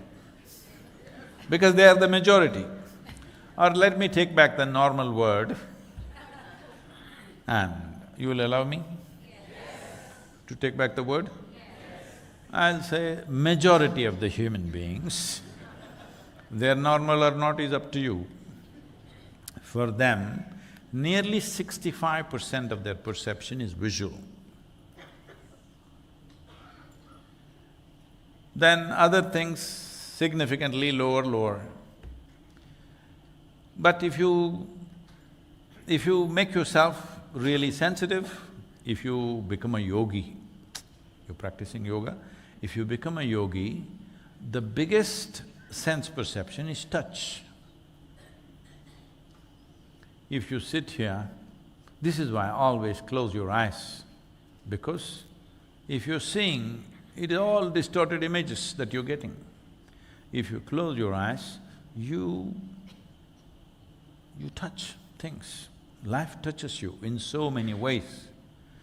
So the more you enhance your energies, the more intense your energies become, you will see the reversal of the ratio of proportions that we have for sense perception. Right now this is 65, now this will start reversing itself. If the sense of touch becomes 65 to 70, then you don't have to look at anything. If you close your eyes, if you just put your hand out like this, you know who is here, who is not here. Just like that. Like if you go into… at one time I was like that, I destroyed my olfactory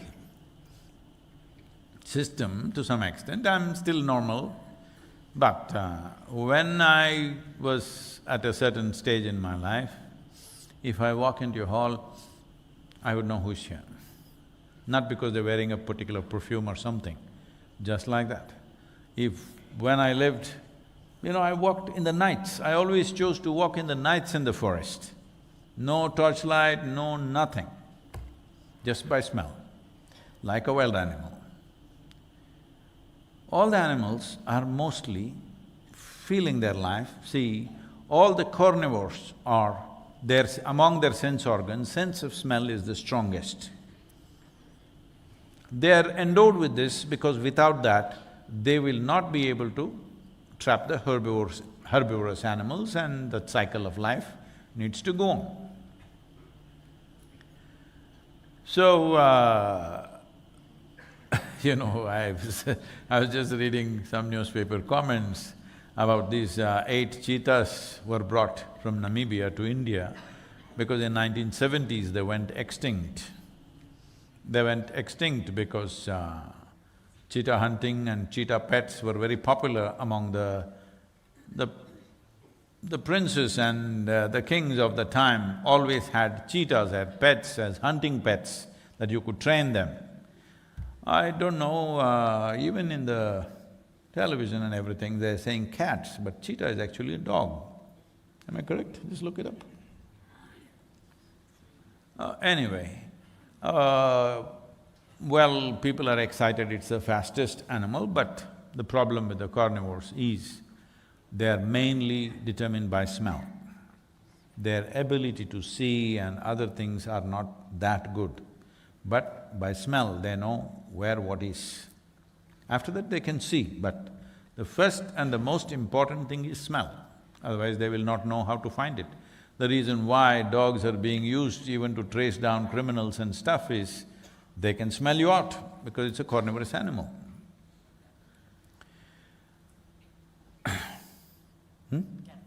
Okay.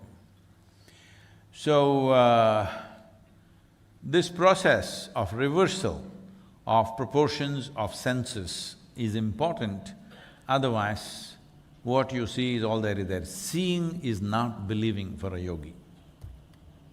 because seeing is very deceptive. See, suppose you sit here.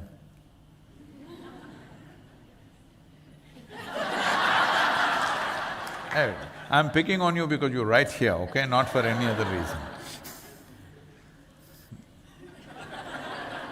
If I'm only seeing you with my eyes, oh, she's so happy.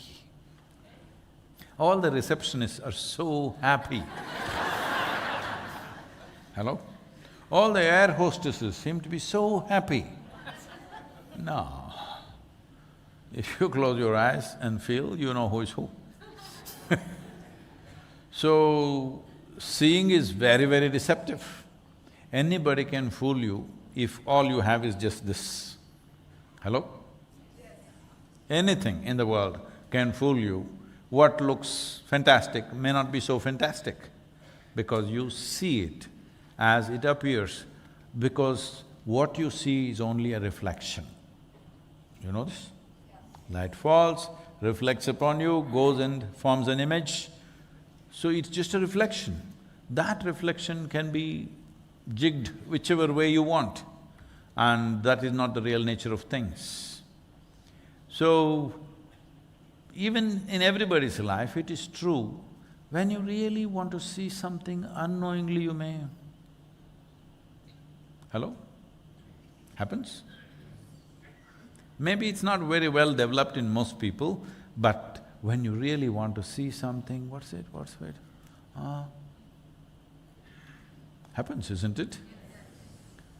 Because somewhere you may not be conscious, but somewhere deep inside there's an instinct which tells you, by closing your eyes you may see better.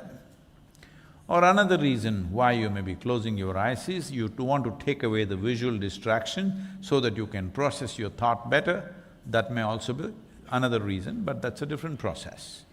But from vision being 65 to 70% of your senses, if you reverse it, if your sense of touch becomes that, nobody has to touch you. You are touched by everything just by being here. Everything touches you just by being here. Right now you sit here, there are 1,000 people in this hall, their breath at least must be touching you, isn't it? Hello? But you are not conscious. Only if they elbow you, you know. So, this reversal of senses is important for you to understand or perceive certain aspects of life. So that's the reason why the scaffolding is not removed. Anyway, what it's been set up for anyway lives. But if we want to remove the scaffolding, it must be done in a gentle and nice way, not by an invader coming who wants to destroy it. He removes it. That's not the point. We must put back the scaffolding. It's sub judice, so it's not for me. We must put back the scaffolding. The Kashi itself does not depend on scaffolding, but people's emotion, people's connection with that depends on the scaffolding. So, for people, it's important, it must be put back. For Kashi, it is not important.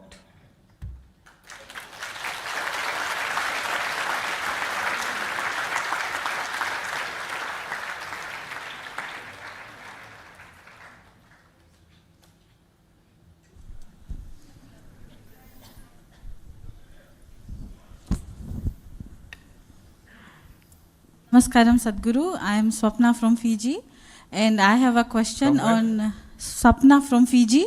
Fiji? Fiji Oh, Islands, okay. yes. Namaskaram.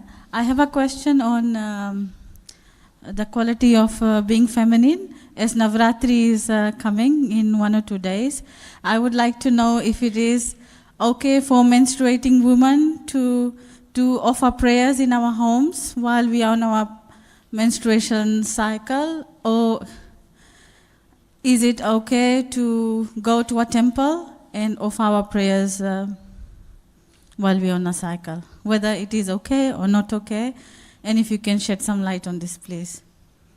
Thank you. The Indian origin people in Fiji are still 2 centuries ago. When you went there from India, you're still in the same place. Other Indian women have moved on.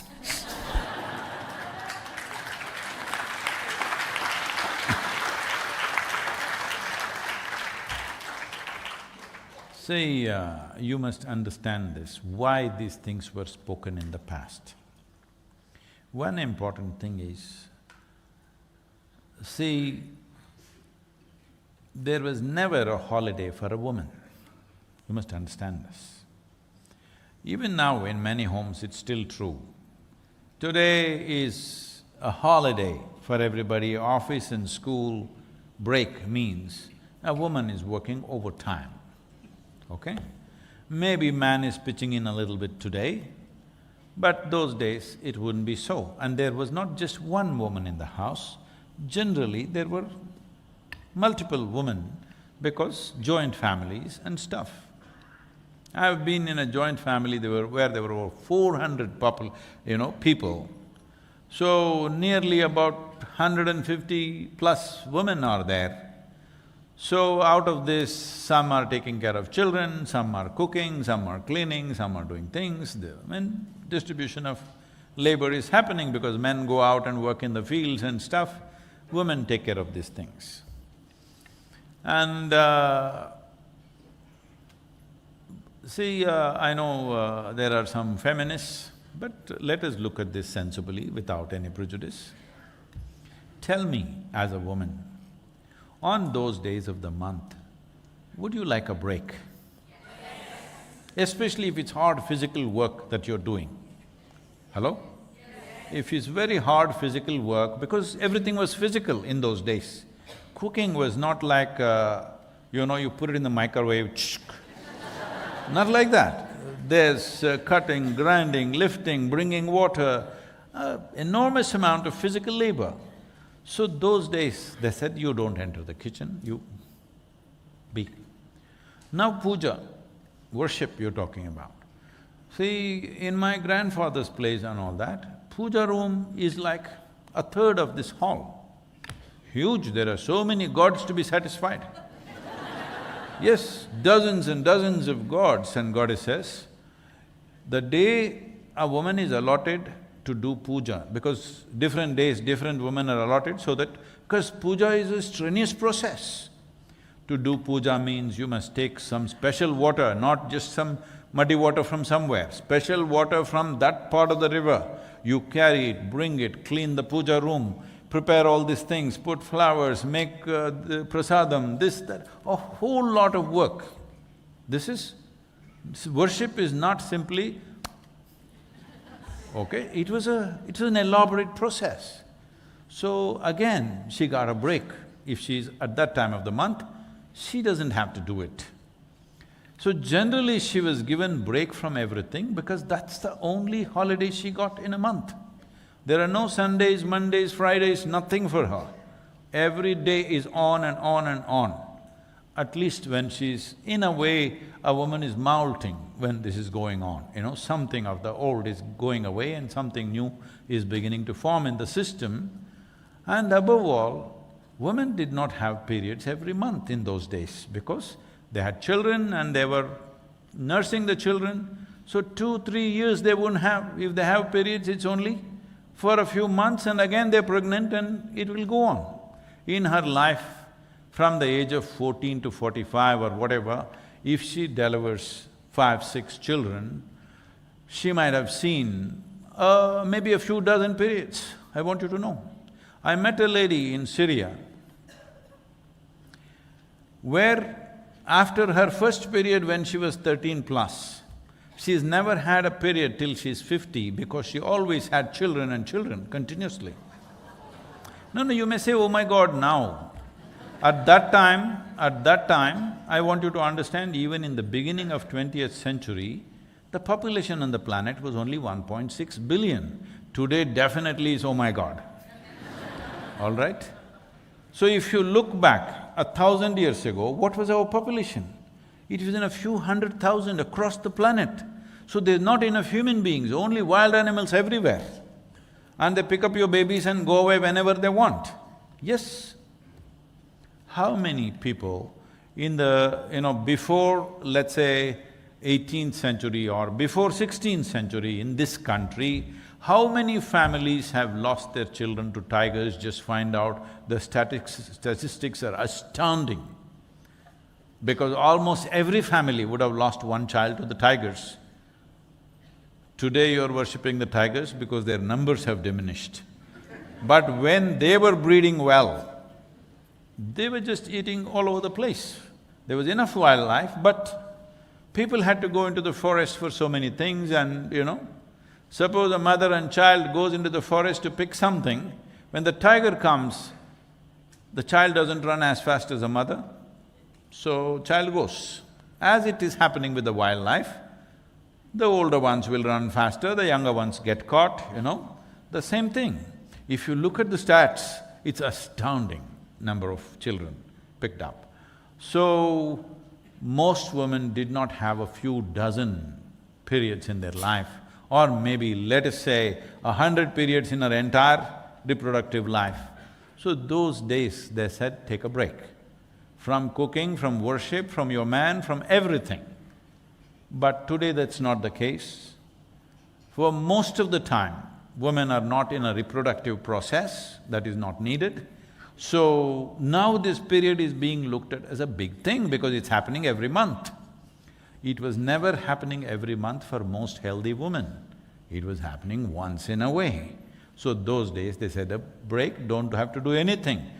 Giving you freedom even not to pray is a tremendous relief. Hello? You don't have to cook for your family, you don't even have to serve God on that day. Leave everybody alone, take care of yourself, isn't it a wonderful process? We are looking at it from the wrong side of history, wrong side of times in which we are. So, you can go wherever you want.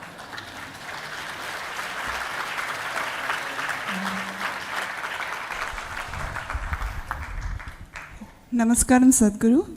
Where are you? I'm Jasmini from Bangalore. Mysore you must be, huh? Mysore Mallige. What is Bangalore Mallige? There's no such thing, huh? My question is, yesterday when we were coming back from the Kashi Vishwanath temple, we found the street, the exit path where we were coming out, it was full of garbage and a lot of filth. So we really didn't get a good feeling when we were coming out. So we were discussing internally with some of my friends that can we do something about this and, get involved, maybe beautify one street which is coming out of the temple. So what would be your advice and will you be able to support us? If you don't know this, about nine years ago, when was the first time I came? Somebody knows the date? 9 or 10 years ago, when did I come? 2012, 10 years ago, when I came, after seeing Kashi,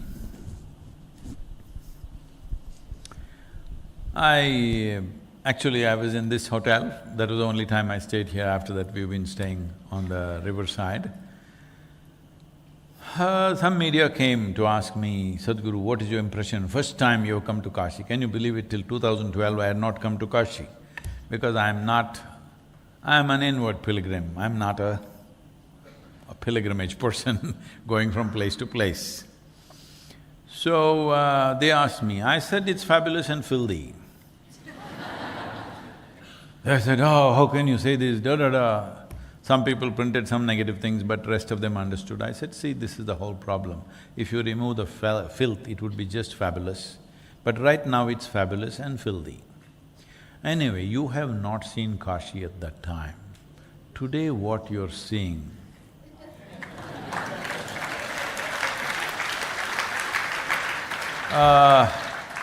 thanks to our Prime Minister, he made this his constituency.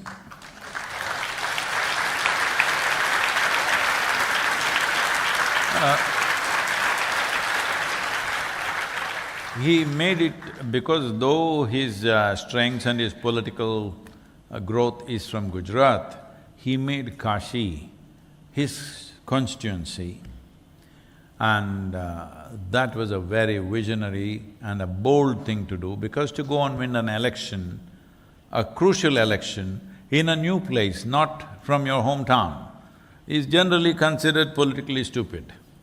But he took that step. And ever since, Kashi development has been happening. Otherwise, you couldn't go 100 meters without spending at least 20 to 30 minutes by road. Everything was congested, everything was overflowing into the street. Most people lived on the street, then in their homes. They did business on the street, then in their shops. Filth was… you need a train to clear it, not a truck. That's how it was. And even the river was full of filth. So in the last 6 plus 2, 8 years, what's happened here, for those who have seen Kashi 10, 12 years ago, it's a revolution in many ways. Well,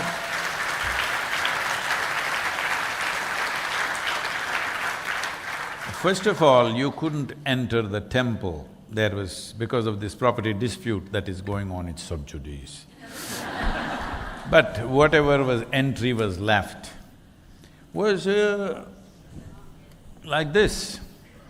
And because North Indian people have a fascination for marble stone, they put marble everywhere. With people walking continuously, it became so smooth.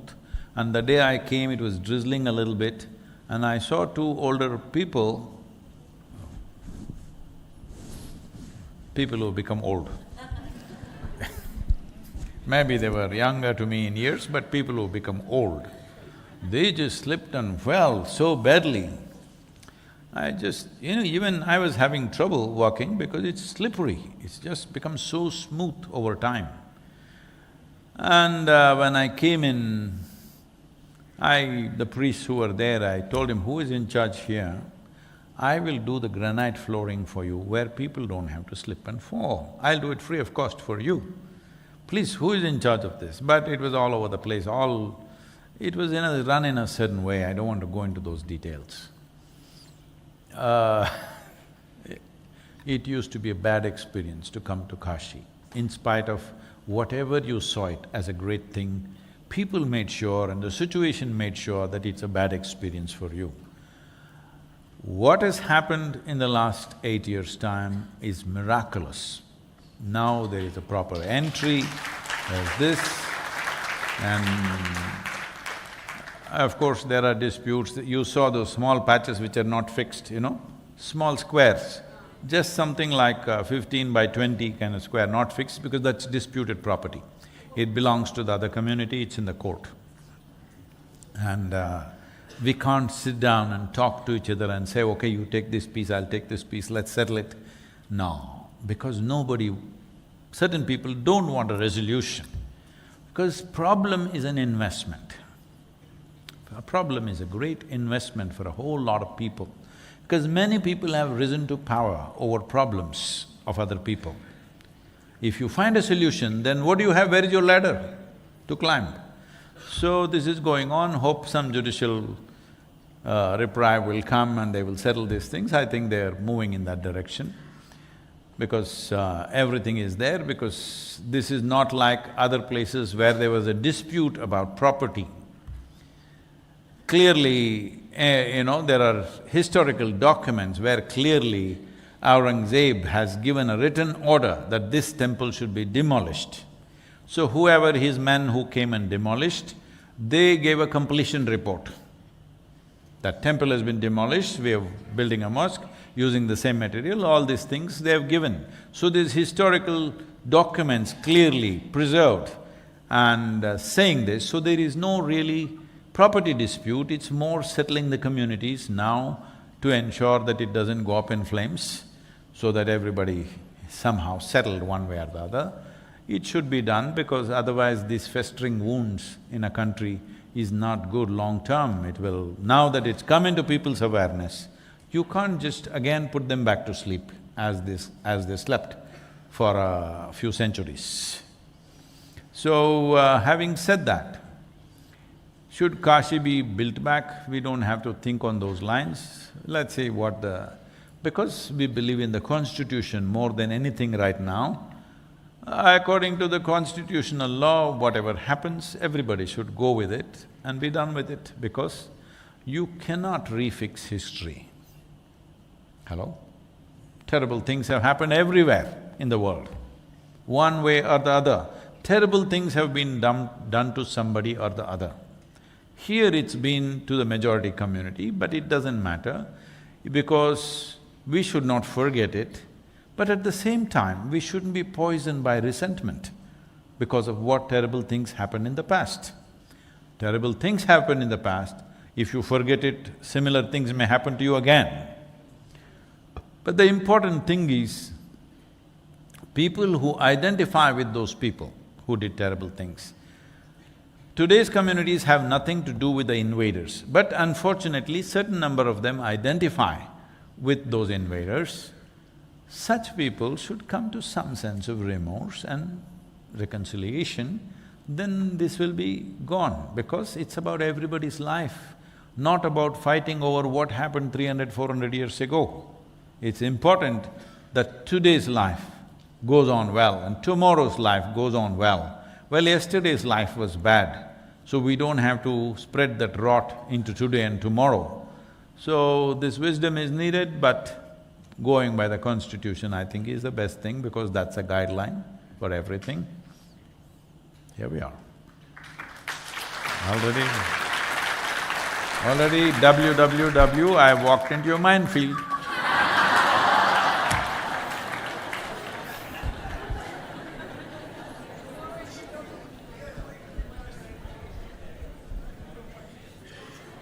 Namaskaram, Sadhguru. So, on the context which you just spoken… No, that context is over. Okay, again, so what does it take for an architect to consecrate a building? What kind of sadhana, or what does it take? An architect should not consecrate. So how do I ensure that the people whom we build for, whom we cater for, have a better life? Like we are responsible for building schools, so we are responsible for… More windows than walls, that's a basic principle.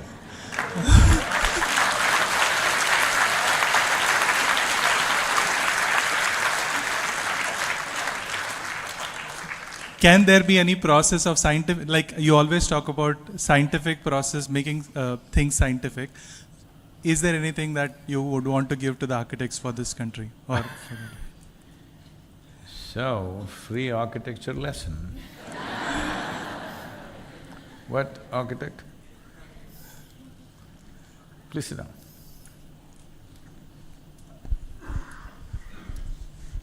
See, what I say right now may be completely off, because we are sitting in an air-conditioned hall and talking all this rubbish, it won't work.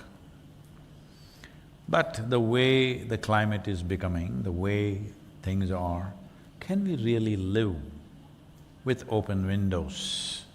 If you open the windows, you get dengue. If you close the windows, you get corona. Hello?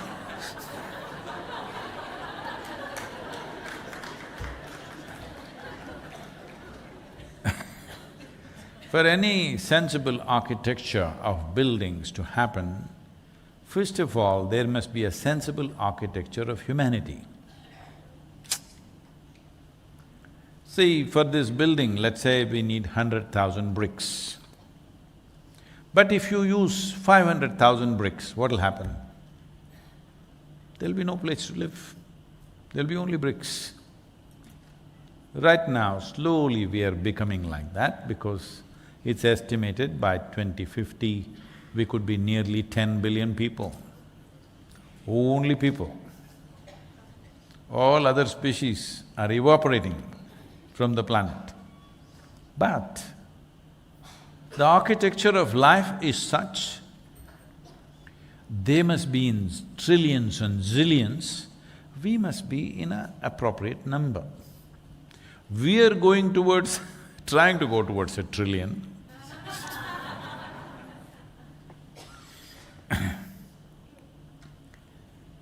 The architecture of life is such, zillions and zillions of other species are there which you cannot even see.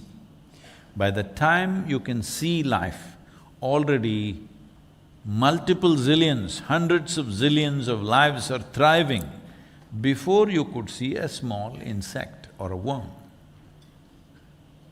And the incredible thing is it okay if I go to soil?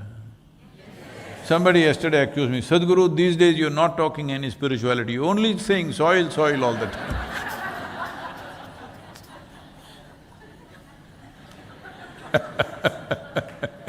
I said, only 4 months I spoke soil, but they think it's too much. The incredible thing about this is, till now, about 17 counts have been measured, but today scientists believe it could run into probably hundreds. That is, there is a certain type of microorganism, a certain… life is engineered in a certain way, a certain type of cell, a single-celled thing, micro thing. Now they have identified 17 of the same kind, slightly bigger, slightly bigger, slightly bigger, slightly bigger. The biggest one is also needs an electron microscope. The smaller ones are so micro. They believe there could be hundreds like this, exactly same design, getting bigger, bigger, bigger, bigger, but still micro. Isn't it incredible? Because this is the architecture of life, solid, created in such a way that it can't just collapse just like that. It is built in such a fabulous way, millions of years of research and development on the planet happening by nature, and slowly life came out and here we are. Now we are thinking about how to build our dwellings, our office spaces, our whatever.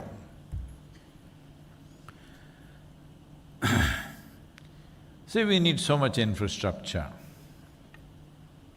so much infrastructure. In India, we cannot say this so much, but I do not know the exact number. Somebody here… What, Lindsay, you know? In United States, how many bathrooms do you have? No, overall, including the public ones and everything. I think there are more bathrooms than people. Are you shitting all the time?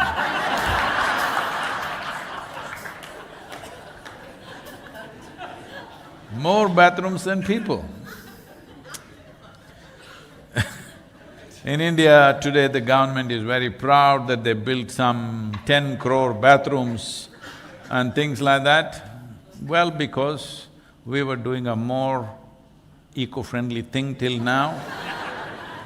Because of excessive population, especially for women, it's become ugly that wherever they go, there is somebody. There's no privacy. If there was privacy, people went and sat in their agricultural fields, nobody would come. It was perfectly fine. You put it in the sewage, then take it and then process it and put it in the land? No, they put it directly into the land.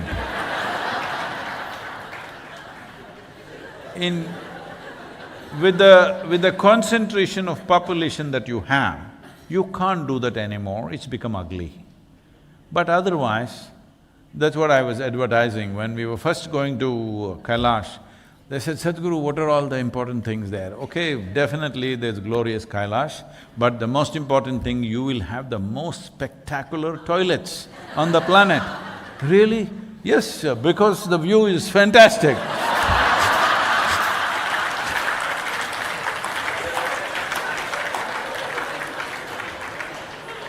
First time when I'm driving a Land Cruiser and there is a Tibetan guide sitting next to me, and the back seat there are 3 people, 2 of them are ladies. And we are driving. And of course, there are no bathrooms in Tibet at that time. Now they've all come up in many ways, but you don't get into any one of them, okay? Because… yeah, they're another world. So these ladies ask, if you want to use the loo, where do we go? The guide says, "Tree behind." So they go tree behind. Then we drive into the Tibetan plateau. As it gets higher, absolutely no trees. There's not a speck of green anywhere. Then they ask, "Now what do we do?" He says, "Rock behind." Then they go looking for rocks and behind. Then we drive into the deeper part of Tibetan plateau, where it's like a moonscape. There is no rock, there is no tree, there's not a blade of grass, nothing. Then they say, "What do we do?" He says, "Car behind."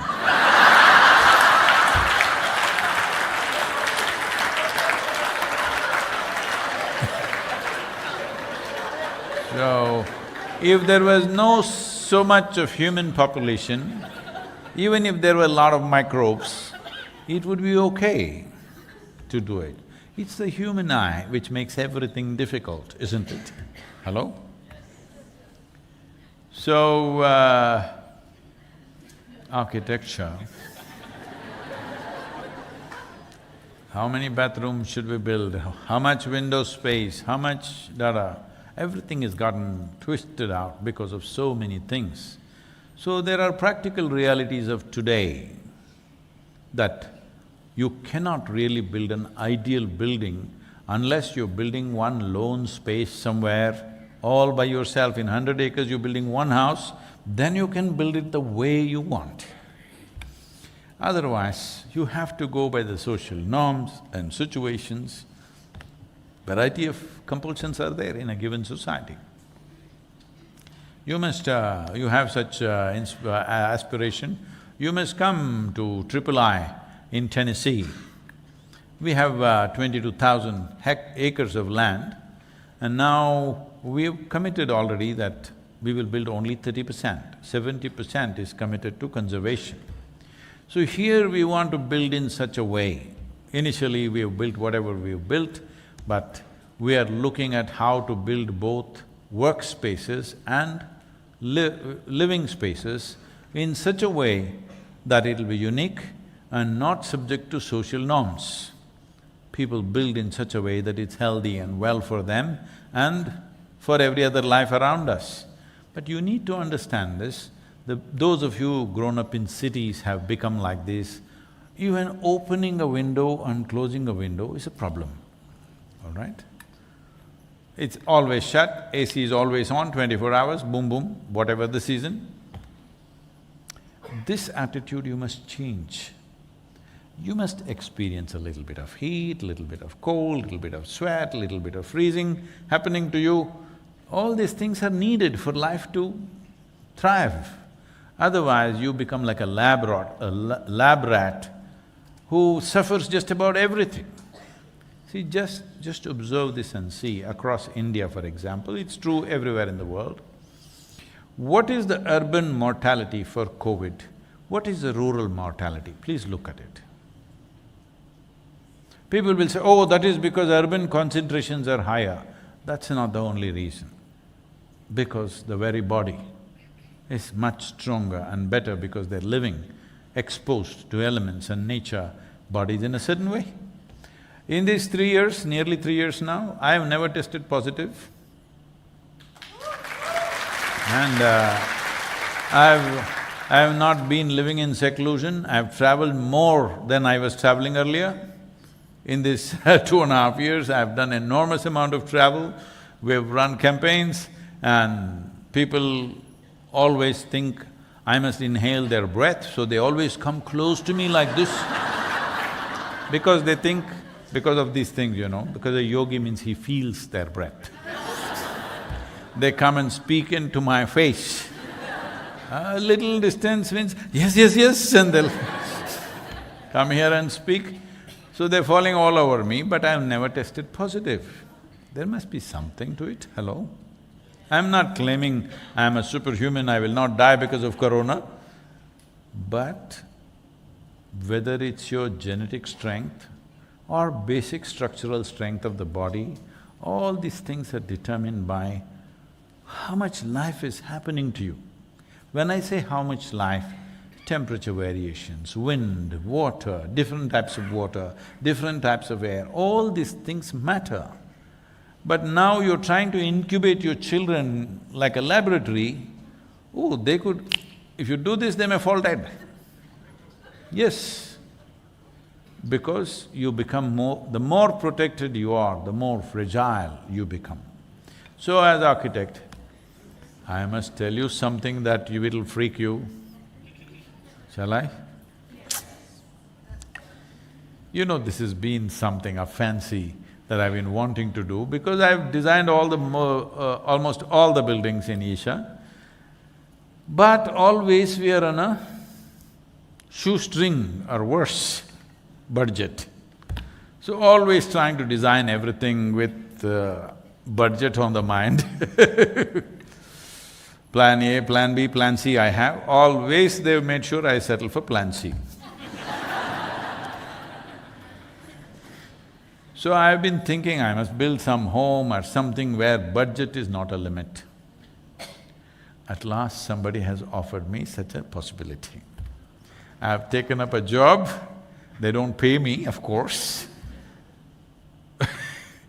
where I'm going to design a house and build it for someone, where budget is not the limit. After that, when it's built, you can come and see how it is done.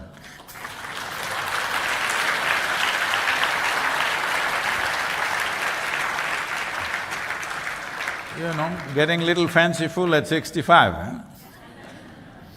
People asking me, Sadhguru, where do you have the time for this? I said, some of the work, if you take it on, I'll have time. Hello? What?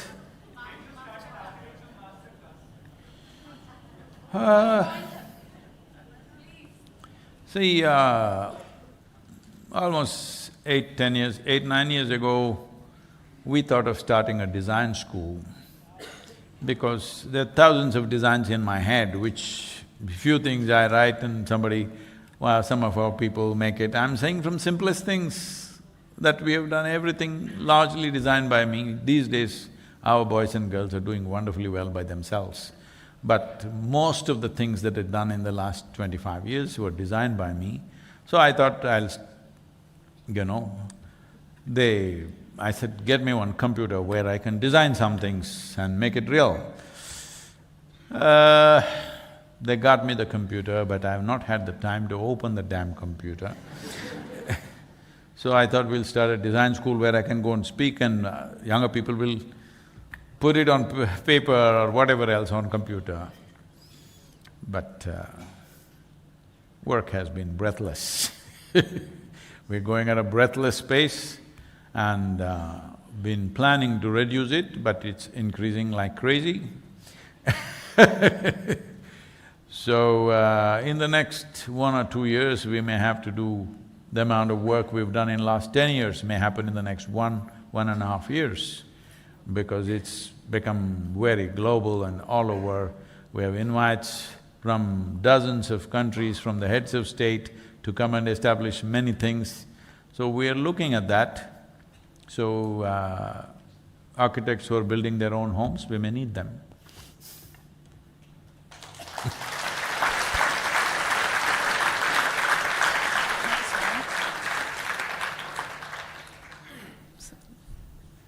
Yeah, Namaskaram Sadhguru. Since we are discussing about feminine today, I have a question. Oh, we discussed many other things, ma'am. Yeah. But I have a question related to Devi, Devi Parvati actually. So in the ancient scriptures, we have learned that Devi Parvati has been incarnated in various forms like Kanya Kumari or Malsa or Matsya Kanya. No. Kanya Kumari is a South Indian woman. Okay. So…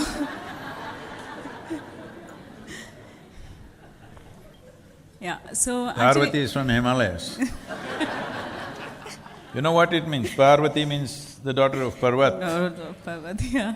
She is from Himalayas. Kanya Kumari is a South Indian woman. So, I was just curious to know, what do they mean when they say a divine feminine energy is incarnated in the human form again? what, I mean, can you please elaborate? What exactly does it mean?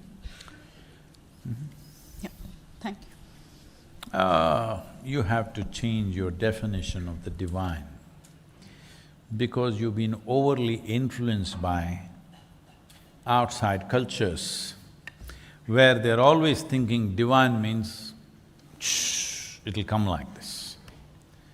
There, most of the time pictures are shown where sun rays are shown as divine coming down, okay? You must understand, this is a culture which always saw divine as evolution of a human being. You attain to a status of being divine by evolving to a certain level of perception, wisdom, experience and grace. It's not something that descends from heaven. It is something that grows here. Why do you think I'm wasting my time with you, my life with you? Hoping we will grow a garden of divine.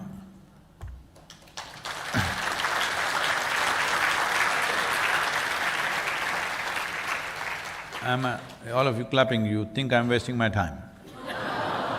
Make sure I don't waste my time, okay? Because divine is an evolution. When you see… this is why I was in the United States a few years ago and a journalist asking me, Sadhguru, there are so many people in Eastern cultures who are evolved human consciousness, they're represented consciousness. Who would you think in the Western world is a prominent name like that? Without batting an eyelid, I said, Charles Darwin. I said, what? He's a biologist. It doesn't matter. He sees that life can evolve into higher and higher possibilities. This is all spiritual process is. Right now it doesn't matter, you may be just a lump of flesh, but you can evolve. If you're willing, consciously you can evolve into a higher possibility. So, here, divine is an evolution of individual human being. It's not a descendance from somewhere. Nobody descends from anywhere. Everybody is normal birth. It's important. It's very important that everybody is normal birth means we have accepted the woman's biology as it is. This is very important for our evolution. Hello? Is it not? It's very, very important we accept at least the biology. If you do not accept the biology the way it is, then there's no room for evolution, isn't it? So, if you change the definition of divine in your mind, that it is a possibility in your life. It is not something that's going to come from somewhere. If it has to come, it has to come from within you. If you understand this, then this question is not so relevant. So in that sense, wherever some woman rose to a certain level of consciousness, we said, oh, she's like Parvati. There's so many all over the country there are so many whom we refer to as Gauri, Parvati, Kali, this, that. These are all different people who rose, but they were not in characteristic all the same. See, everybody who rises within themselves need not behave the same way as today we have made a constipated expression of what a saint should be like. All right? But look back and see, when people got enlightened, when people rose in their consciousness, each one behaved as it was needed for that given society. Some of them fought battles. Hello? Some of them fought battles, some people just sat down and blessed people, some people did other kind of work. Everyone did what was needed. Now, I'm asking you a simple question. If you are very conscious within yourself, you have no compulsions of your own, what would you do? Would you just do this, or just meditate, just do something, or would you do what is needed on the day? That's all. So save soil is needed, it's not my project. Hello? It's just needed, that's all.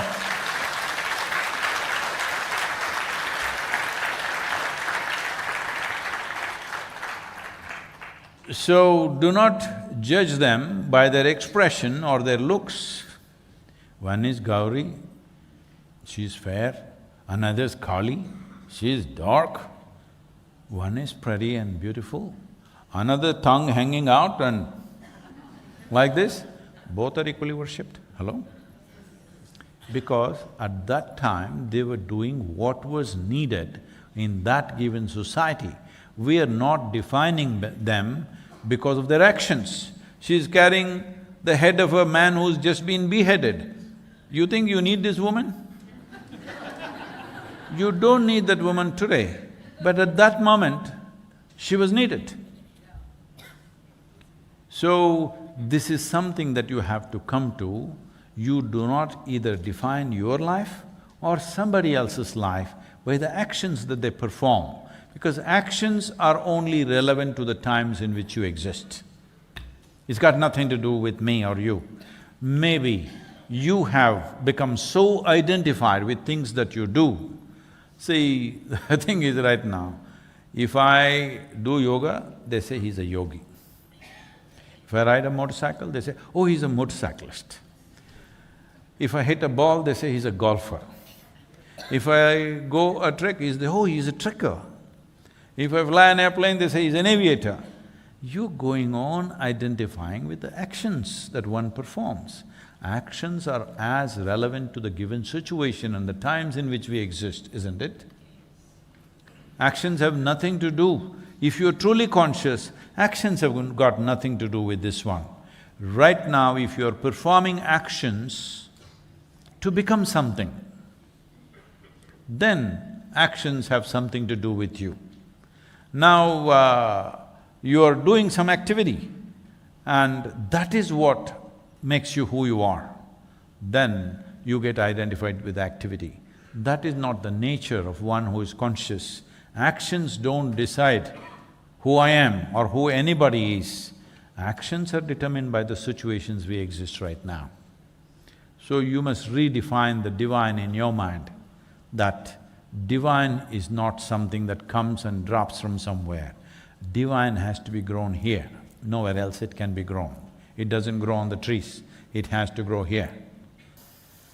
Yogeshwaraya Mahadevaya Trayambakaya Tripuranthakaya Bhrukarmikalaya Kalavirudraya Neelakanthaya Mrityunjayaya Trikagnikalaya Kalagnirudraya Neelakanthaya Mrityunjayaya Sarveshwaraya Sadashivaya Sarveshwaraya Sadashivaya Sarveshwaraya Sadashivaya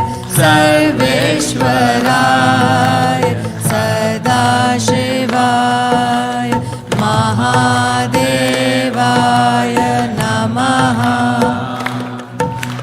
Mahadevaya Namaha Mahadevaya Namaha Mahadevaya Namaha Yogeshwaraya Mahadevaya Trayambakaya Tripuranthakaya Yogeshwaraya Mahadevaya Trayambakaya Tripuranthakaya Trikagnikalaya Kalagnirudraya Neelakanthaya Mrityunjayaya Trikagnikalaya Kalagnirudraya Neelakanthaya Mrityunjayaya Sarveshwaraya सर्वेश्वराय सदाशिवाय सर्वेश्वराय सदाशिवाय सर्वेश्वराय सदाशिवाय सर्वेश्वराय सदाशिवाय महादेवाय नमः महादेवाय